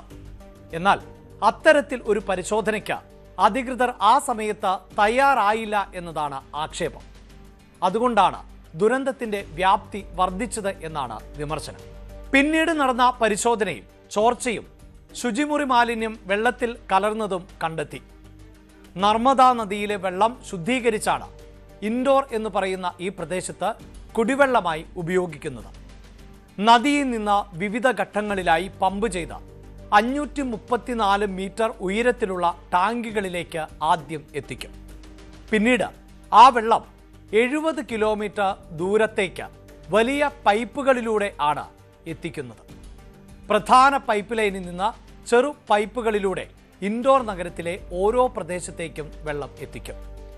പ്രതിദിനം 300 ദശലക്ഷം ലിറ്ററിലേറെ വെള്ളം ഇത്തരത്തിൽ നർമ്മദാ നദിയിൽ നിന്ന് ഇൻഡോർ നഗരത്തിലേക്ക് മാത്രം എത്തുന്നതായാണ് കണക്കുകൾ. വർഷങ്ങൾക്ക് മുമ്പ് സ്ഥാപിച്ച പൈപ്പ് ലൈനുകൾ ആണ് ഈ ജലവിതരണത്തിനായി ഉപയോഗിക്കുന്നത്. അതുകൊണ്ട് തന്നെ പൈപ്പ് ലൈനുകളിൽ ചോർച്ചയുണ്ടാകാനും മലിനജലം കലരുന്നതിനുമുള്ള സാധ്യതയേറെയെന്ന് നാട്ടുകാർ പറയുന്നു. പൈപ്പ് വഴി ലഭ്യമാകുന്ന വെള്ളത്തിന്റെ നിറം നേരത്തെ തന്നെ വ്യത്യാസപ്പെട്ടിരുന്നു. വെള്ളത്തിന് രൂക്ഷമായ ദുർഗന്ധവും ഉണ്ടായിരുന്നു. ഈ പരാതികൾ എന്നാൽ അധികൃതർ മുഖവിലക്കെടുത്തില്ല എന്നും വിമർശനമുണ്ട്. ഇൻഡോർ കോർപ്പറേഷന്റെ ചുമതലയിൽ ആണ് ശുദ്ധജല വിതരണവും സേവേജ് മാലിന്യ സംസ്കരണവും നടക്കുന്നത്. പലയിടങ്ങളിലും 2 പൈപ്പുകളും ഒരുമിച്ചാണ് കടന്നു പോകുന്നത്. അതുകൊണ്ട് തന്നെ ചോർച്ചയുണ്ടാകാനും മാലിന്യം ഇടകലരാനുമുള്ള സാധ്യത ഏറെയെന്ന് അധികൃതർക്ക് അറിയാവുന്നതേയുള്ളൂ. മുഴുവൻ ശുചിമുറി മാലിന്യവും മലിനജലവും സംസ്കരിച്ച ശേഷം മാത്രം പുറത്തേക്ക് വിടുന്ന സംവിധാനമാണ് നഗരത്തിൽ ഉള്ളത്. 3000 കിലോമീറ്ററിൽ അധികം നീളം ഉള്ളതാണ് ഇൻഡോറിലെ ഈ സീവേജ് പൈപ്പുകളുടെ ശൃംഖല എന്നത്. പ്രതിദിനം 412 ദശലക്ഷം ലിറ്റർ ശുദ്ധീകരണ ശേഷിയുള്ള 10 ശുചിമുറി മാലിന്യ സംസ്കരണ പ്ലാന്റുകളാണ് ഇൻഡോറിൽ പ്രവർത്തിക്കുന്നത്. ശുദ്ധീകരിച്ച വെള്ളത്തിന്റെ ഏതാണ്ട് 30% ഇൻഡോർ കോർപ്പറേഷന്റെ പൂന്തോട്ടം നനയ്ക്കുന്നതിനും മറ്റ് കാർഷിക ആവശ്യങ്ങൾക്കും ഉപയോഗിക്കും. ബാക്കി വരുന്ന 70% വെള്ളം ശുദ്ധീകരിച്ച ശേഷം കൻഹാ നദിയിലേക്ക് തുറന്നുവിടുകയാണ് ചെയ്യുന്നത്. അതേസമയം ഈ ശുദ്ധീകരണത്തെ തുടർന്ന് ഉണ്ടാകുന്ന അവശിഷ്ടങ്ങൾ ഉപയോഗിച്ച് വളം നിർമ്മിക്കുകയും ചെയ്യും. കേന്ദ്ര സർക്കാരിന്റെ അമൃത് പദ്ധതിയുടെ ഭാഗമായി 1000 കോടിയിലധികം രൂപയുടെ പദ്ധതികൾ ആണ് ഇൻഡോറിൽ ഇപ്പോൾ നടപ്പിലാക്കിക്കൊണ്ടിരിക്കുന്നത്. നർമ്മദാ നദിയിൽ നിന്ന് കൂടുതൽ വെള്ളം എത്തിക്കുന്നതിനുള്ള പദ്ധതികളും സംസ്കരണ പ്ലാന്റുകൾ നിർമ്മിക്കുന്നതിനുള്ള പദ്ധതികളും പൈപ്പ് ലൈനുകൾ മാറ്റി സ്ഥാപിക്കുന്നതിനുള്ള പദ്ധതികളുമെല്ലാം ഇതിൽ ഉൾപ്പെടുന്നുണ്ട്. വൃത്തിയിലും വെടുപ്പിലും മുന്നിൽ എങ്കിലും വിഷജലം കുടിച്ചുള്ള പ്രദേശവാസികളുടെ മരണം രാജ്യത്തിന് തന്നെ നാണക്കേടായി മാറിയിരിക്കുകയാണ്. മറ്റു വാർത്തകളിലേക്കൊക്കെ നമുക്ക് പോകാം. വൈദ്യുത ദീപങ്ങളാൽ അലങ്കരിച്ച് നിയമസഭാ മന്ദിരം. പുസ്തകോത്സവത്തിന്റെ ഭാഗമായാണ് ഈ ദീപാലങ്കാരം. Speaker N Shamseer switch on കർമ്മം നിർവഹിച്ചു.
ജനവാസ മേഖലയിൽ ഇറങ്ങിയ കാട്ടാന ഭീതി പടർത്തുകയാണ്. ഇടുക്കി പീരുമേട്ടിൽ ഏലപ്പാറ ടൗണിന് സമീപം എത്തിയ കാട്ടാനയാണ് നാട്ടുകാരിൽ ഭീതി ഉളവാക്കുന്നത്. ആനയെ തിരികെ കാട്ടിലേക്ക് വിടാൻ വനവകുപ്പ് ശ്രമങ്ങൾ നടത്തുന്നുണ്ടെങ്കിലും അതൊക്കെ വിഫലമാവുകയാണ്. ജനവാസ മേഖലയിലേക്ക് ആന ഇറങ്ങാതിരിക്കുവാനുള്ള നടപടികൾ സ്വീകരിക്കണമെന്ന ആവശ്യവുമായി പ്രതിഷേധത്തിലാണ് ഇപ്പോൾ അവിടുത്തെ നാട്ടുകാർ. കഴിഞ്ഞ ദിവസം നാട്ടിലിറങ്ങിയ കാട്ടാന ഏലപ്പാറയിലും പരിസര പ്രദേശങ്ങളിലുമായി കറങ്ങി നടക്കുകയായിരുന്നു. ടൗണിന് സമീപം ശാന്തിനഗർ ഭാഗത്തെത്തിയ കാട്ടാനയെ കണ്ട് നാട്ടുകാർ ബഹളം വെച്ചതോടെ ആന സമീപത്തെ തേയിലത്തോട്ടത്തിലേക്ക് കയറി. പിന്നീട് ആന പുതുലയം ഭാഗത്തെത്തി. ഈ സമയം ഈ ഭാഗത്തുകൂടി ഓട്ടോറിക്ഷയിൽ വരികയായിരുന്ന യാത്രക്കാർ കാട്ടാനയെ കണ്ടതോടെ വാഹനത്തിൽ നിന്നും ഇറങ്ങിയോടി. നാട്ടുകാർ വിവരമറിയിച്ചതിനെ തുടർന്ന് ഗ്രാമപഞ്ചായത്ത് ജനപ്രതിനിധികളും പോലീസും വനംവകുപ്പും സ്ഥലത്തെത്തി. നിരവധി തോട്ടം തൊഴിലാളികൾ ഉൾപ്പെടെ പണിക്കിറങ്ങുന്നതും അധിവസിക്കുന്നതുമായ മേഖലയിലാണ് കാട്ടാന ഇറങ്ങിയിരിക്കുന്നത്. ആന ഞാൻ ഇറങ്ങി വീട്ടിൽ താഴെ ഇറങ്ങി പോകുമ്പോൾ ആന എൻ്റെ മുമ്പേ വന്ന് നിൽക്കുമായിരുന്നു. അതിന് മുന്നേ അവിടെ വാര അവിടെ വെട്ടി അവിടെ വലിച്ച് താഴോട്ട് ഇറങ്ങി പോകുമ്പോൾ കയ്യാലൊക്കെ പോയിട്ടുണ്ട്. അവിടെ അതിലേ കയറി ഇതിലേ വരുമ്പോഴാണ് ലയൻസിലടുത്ത് ഞാൻ ഇറങ്ങി ഈ പോസ്റ്റിൻ്റെ അവിടെ നിൽക്കുമ്പോൾ ആന നേരിട്ട് കണ്ടപ്പോഴാണ് ഇങ്ങോട്ട് ഓടി വരുമ്പോഴാണ് പിള്ളേരുടെ കഥവൊക്കെ തുറന്നല്ലേ കിടക്കുന്നത്. കഥവടയ്ക്കാനായിട്ട് എല്ലാവരും വിളിച്ച് പറയുകയും ചെയ്യും. ആദ്യമായാണ് ഇത്തരത്തിൽ ആന ഈ മേഖലയിലേക്ക് എത്തുന്നതെന്നും ഭയപ്പാടോടെയാണ് വീടുകളിൽ കഴിയുന്നതെന്നും നാട്ടുകാർ പറയുന്നു. ഞങ്ങൾ ഒറ്റയ്ക്ക് അവിടെ ഇരിക്കുന്നത്, അതുകൊണ്ട് ഞങ്ങൾ പണിക്കൊക്കെ പോകുമ്പോൾ ഞങ്ങൾക്ക് പേടിയാ. അതുകൊണ്ട് ഇതിന് എന്തെങ്കിലും ഒരു നടപടിക്ക് എടുത്താന്ന് സാറേ. ഫോറസ്റ്റുകാർ വന്നെന്ന് പറഞ്ഞപ്പോൾ ഞങ്ങൾ കണ്ടില്ല. താഴെ വന്നത് ഫോറസ്റ്റുകാരൊക്കെ വന്നെന്ന് പറഞ്ഞ്, പക്ഷെ ഞങ്ങൾ അവരെ കണ്ടില്ല. ഇവിടെയൊക്കെ റിപ്പോർട്ടെന്ന് പറഞ്ഞു. വനംവകുപ്പ് ആനയെ നിരീക്ഷിക്കുന്നുണ്ട്. ഉൾക്കാട്ടിലേക്ക് കയറ്റിവിടാനുള്ള ശ്രമവും ആരംഭിച്ചിട്ടുണ്ട്. അതേസമയം വനാതിർത്തിയിലെ ഫെൻസിംഗ് നിർമ്മിക്കുവാനുള്ള തീരുമാനത്തിൽ വനംവകുപ്പ് വീഴ്ച വരുത്തുകയാണെന്ന് ആരോപണമുണ്ട്. കൃത്യമായ രീതിയിലുള്ള RRTയുടെ പരിശോധന ഇവിടെ കൃത്യമാക്കണം. അതേപോലെ തന്നെ കേന്ദ്ര ഫണ്ടിൽ നിന്നും MP ഉൾപ്പെടെയുള്ള ആൾക്കാർ ഫണ്ട് അനുവദിച്ചിട്ടും ഇതുവരെയായിട്ടും വനമേഖലാ കേന്ദ്രങ്ങളിൽ ഇതുവരെയായിട്ടും ഫെൻസിംഗ് പോലും നടത്താത്ത സാഹചര്യമാണ് ഫോറസ്റ്റിന്റെ ഭാഗത്തു നിന്നും ഉണ്ടാകുന്നത്. ഇത്തരത്തിലേക്ക് മുന്നോട്ട് പോയി കഴിഞ്ഞാൽ ഫോറസ്റ്റ് ഓഫീസ് ഉൾപ്പെടെയുള്ള പ്രതിഷേധ പരിപാടികളുമായി പഞ്ചായത്ത് മുന്നോട്ട് പോകും. ആനയെ എത്രയും വേഗം കാട് കയറ്റണമെന്നാണ് നാട്ടുകാരുടെ ആവശ്യം. പ്രദേശത്ത് RRT ടീമിനെ നിയോഗിക്കണമെന്ന് ആവശ്യപ്പെട്ടുകൊണ്ട് വനംവകുപ്പ് മന്ത്രിക്ക് നിവേദനം നൽകുമെന്നും പഞ്ചായത്ത് പ്രസിഡന്റ് വ്യക്തമാക്കി. ന്യൂസ് 18 ഇടുക്കി. പാലക്കാട് അകത്തേത്തറയിൽ ജനവാസ മേഖലയിൽ ഇറങ്ങിയ പുലി വളർത്തുനായയെ കടിച്ചുകൊന്നു. മൈത്രി നഗറിൽ രാധാകൃഷ്ണന്റെ വീട്ടിലാണ് പുലി എത്തിയത്. കഴിഞ്ഞ ദിവസമാണ് സംഭവമുണ്ടായത്. നായയുടെ ശബ്ദം കേട്ട് വീട്ടുകാർ പുറത്തിറങ്ങിയപ്പോൾ പുലിയെ കാണുകയായിരുന്നു. നായയെ പിടികൂടിയ പുലി പിന്നീട് ഓടിമറഞ്ഞു. മകരവിളക്ക് തീർത്ഥാടന കാലത്തെ ഏറ്റവും വലിയ തിരക്കാണ് ശബരിമലയിൽ ഇപ്പോഴുള്ളത്. 1,13,168 പേരാണ് ഇന്നലെ ദർശനം നടത്തിയത്. തിരക്കിനെ തുടർന്ന് പമ്പയിലും എരുമേലിയിലും നിയന്ത്രണം ഏർപ്പെടുത്തിയിട്ടുണ്ട്. കഴിഞ്ഞ 5 ദിവസത്തിനിടയിൽ 5 ലക്ഷത്തിലധികം തീർത്ഥാടകരാണ് ദർശനം നടത്തിയത്. മകരവിളക്ക് തീർത്ഥാടന കാലത്ത് ഇതുവരെയുണ്ടായതിൽ ഏറ്റവും വലിയ തിരക്കാണ് ഇന്നലെ അനുഭവപ്പെട്ടത്. 1,13,168 പേരാണ് ഇന്നലെ ദർശനത്തിനായി സന്നിധാനത്തെത്തിയതെന്നാണ് പോലീസിന്റെ കണക്ക്. ഇന്നലെ വലിയ തിരക്കായിരുന്നു രാത്രിയിൽ അനുഭവപ്പെട്ടത്. എരുമേലിയിലും നിലയ്ക്കലും വാഹനങ്ങൾക്ക് നിയന്ത്രണം ഏർപ്പെടുത്തിയിരുന്നു. പമ്പയിൽ നിന്നും നിയന്ത്രണം ഏർപ്പെടുത്തിയിരുന്നു. എന്നാൽ ഇന്ന് രാവിലത്തെ സാഹചര്യം അല്പം വ്യത്യസ്തമാണ്. ഇവിടെ തിരക്ക് നിയന്ത്രണ വിധേയമായിട്ടുണ്ട് എന്നുള്ളതാണ് പ്രധാനപ്പെട്ട ഒരു കാര്യം. പമ്പയിൽ നിന്ന് നിശ്ചിത ഇടവേളകളിലാണ് തീർത്ഥാടകരെ കയറ്റിവിടുന്നത്. പക്ഷേ ഇവിടെയും കാര്യമായ ബുദ്ധിമുട്ടുകളില്ല. ശബരിപീഠം മുതൽ പക്ഷേ ഇവിടെ ക്യൂ ആരംഭിക്കുന്നുണ്ട്. ശബരിപീഠം മുതൽ കൃത്യമായ ഇടവേളകളിലാണ് തീർത്ഥാടകരെ സന്നിധാനത്തേക്ക് കയറ്റിവിടുന്നത്. ഇന്നലത്തെ അത്ര തിരക്കില്ലെങ്കിലും 7-8 മണിക്കൂറൊക്കെ കാത്തു നിൽക്കേണ്ട സാഹചര്യം തന്നെയാണ് നിലവിലിപ്പോഴുള്ളത്. ഇന്നലെ തിരക്ക് നിയന്ത്രണാതീതമാകുന്നതിന്റെ പ്രധാനപ്പെട്ട ഒരു കാരണമായി പോലീസ് പറയുന്നത് സന്നിധാനത്തെത്തിയ തീർത്ഥാടകർ ഇവിടെ തന്നെ തമ്പടിച്ച് തുടർന്ന് പല തവണ ഇവിടെ ദർശനത്തിനായി സിവിൽ ദർശനത്തിനായി പല തവണ കാത്തു നിന്നു എന്നുള്ളതാണ്. അത് 18-ാം പടി വഴി തീർത്ഥാടകരെ കയറ്റിവിടുന്നതിനും ആ ഒരു തിരക്ക് ബാധിച്ചു. സ്വാഭാവികമായിട്ടും ഇത്രയും ദൂരെ നിന്ന് വരുന്ന തീർത്ഥാടകർ പലതവണ കാണാൻ ദർശനത്തിന് ശ്രമിക്കുമെന്നുള്ളത് സ്വാഭാവികമാണ്. പക്ഷേ അത് കൂടുതൽ പേർ ഇതേപോലെ തന്നെ ഒരുപാട് തവണ ദർശനത്തിനായി വരി നിൽക്കുകയും തിരക്ക് കൂട്ടുകയും ചെയ്തതോടെ ആ തിരക്ക് നിയന്ത്രണാതീതമാവുന്ന ഒരു സാഹചര്യമായിരുന്നു ഉണ്ടായിരുന്നത്. അതിനൊപ്പം തന്നെ പല വഴികളിലൂടെ തീർത്ഥാടകർ സാധാരണ ഈ പമ്പയിൽ നിന്നും അതുപോലെ മരക്കൂട്ടത്തുമൊക്കെ നിയന്ത്രണങ്ങൾ ഏർപ്പെടുത്തിയിട്ടുണ്ട്. അവിടേക്ക് പല വഴികളിലെ കാട്ടുവഴികളിലേക്ക് എത്തി ആ വരികളിൽ എത്തിച്ചേർന്നതും തിരക്ക് കൂട്ടാനുള്ളൊരു കാരണമായിട്ടുണ്ട് എന്നാണ് പോലീസിന്റെ വിലയിരുത്തൽ. എന്നാണെങ്കിലും രാവിലത്തെ സാഹചര്യങ്ങൾ അല്പം വ്യത്യസ്തമാണ്. രാവിലെ ഇന്നലത്തെ അത്ര തിരക്കില്ല. പക്ഷേ ഇപ്പോഴും 7-8 മണിക്കൂറൊക്കെ കാത്തു നിൽക്കേണ്ട സാഹചര്യം തന്നെയാണ് നിലവിലുള്ളത്. ഇന്നലത്തെ പോലത്തെ ഒരു തിരക്ക് മുന്നിൽ കണ്ടുകൊണ്ടുള്ള നിയന്ത്രണങ്ങളും അതിനുവേണ്ട മുൻകരുതലുകളും പോലീസിന്റെ ഭാഗത്തുനിന്നും ഇന്ന് ഉണ്ടായിട്ടുണ്ട്. സന്നിധാനത്ത് നിന്നും CB അനുമോദ്, ന്യൂസ് 18. ഇനി രാവിലെയുടെ special സെഗ്മെന്റിലേക്കാണ് special daily. Thiruvananthapuram പള്ളിപ്പുറത്തെ Dakshit ദേവിന്റെ പിറന്നാളാണെന്ന് ആശംസകൾ അറിയിച്ചിരിക്കുന്നത് അച്ഛൻ രാജീവ്, അമ്മ സൗമ്യ, സഹോദരൻ രുദ്രദേവ് എന്നിവരാണ്. രക്ഷിത് കുട്ടന് ന്യൂസ് 18 പേരിലും പിറന്നാൾ ആശംസകൾ നേരുകയാണ്. ബാലരാമപുരം ഐത്തിയൂരിലെ കാർത്തികിന്റെ പിറന്നാളാണിന്ന്. പിറന്നാൾ ആശംസകൾ അറിയിച്ചിരിക്കുന്നത് അച്ഛൻ സനൽ, അമ്മ ശരണ്യ, അനിയത്തി ദിൽഷ, അനാമിക, കൂട്ടുകാരായ അഭിനവ്, ഋഷി, കാശി എന്നിവരാണ്. കാർത്തികിന് ന്യൂസ് 18 കുടുംബത്തിന്റെ പേരിലും പിറന്നാൾ ആശംസകൾ നേരുകയാണ്.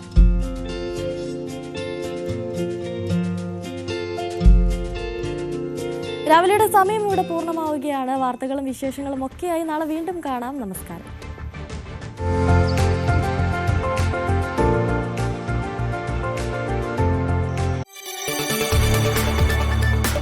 കൂടുതൽ വാർത്തകൾക്ക് news 18 Keralam YouTube channel subscribe ചെയ്യുക.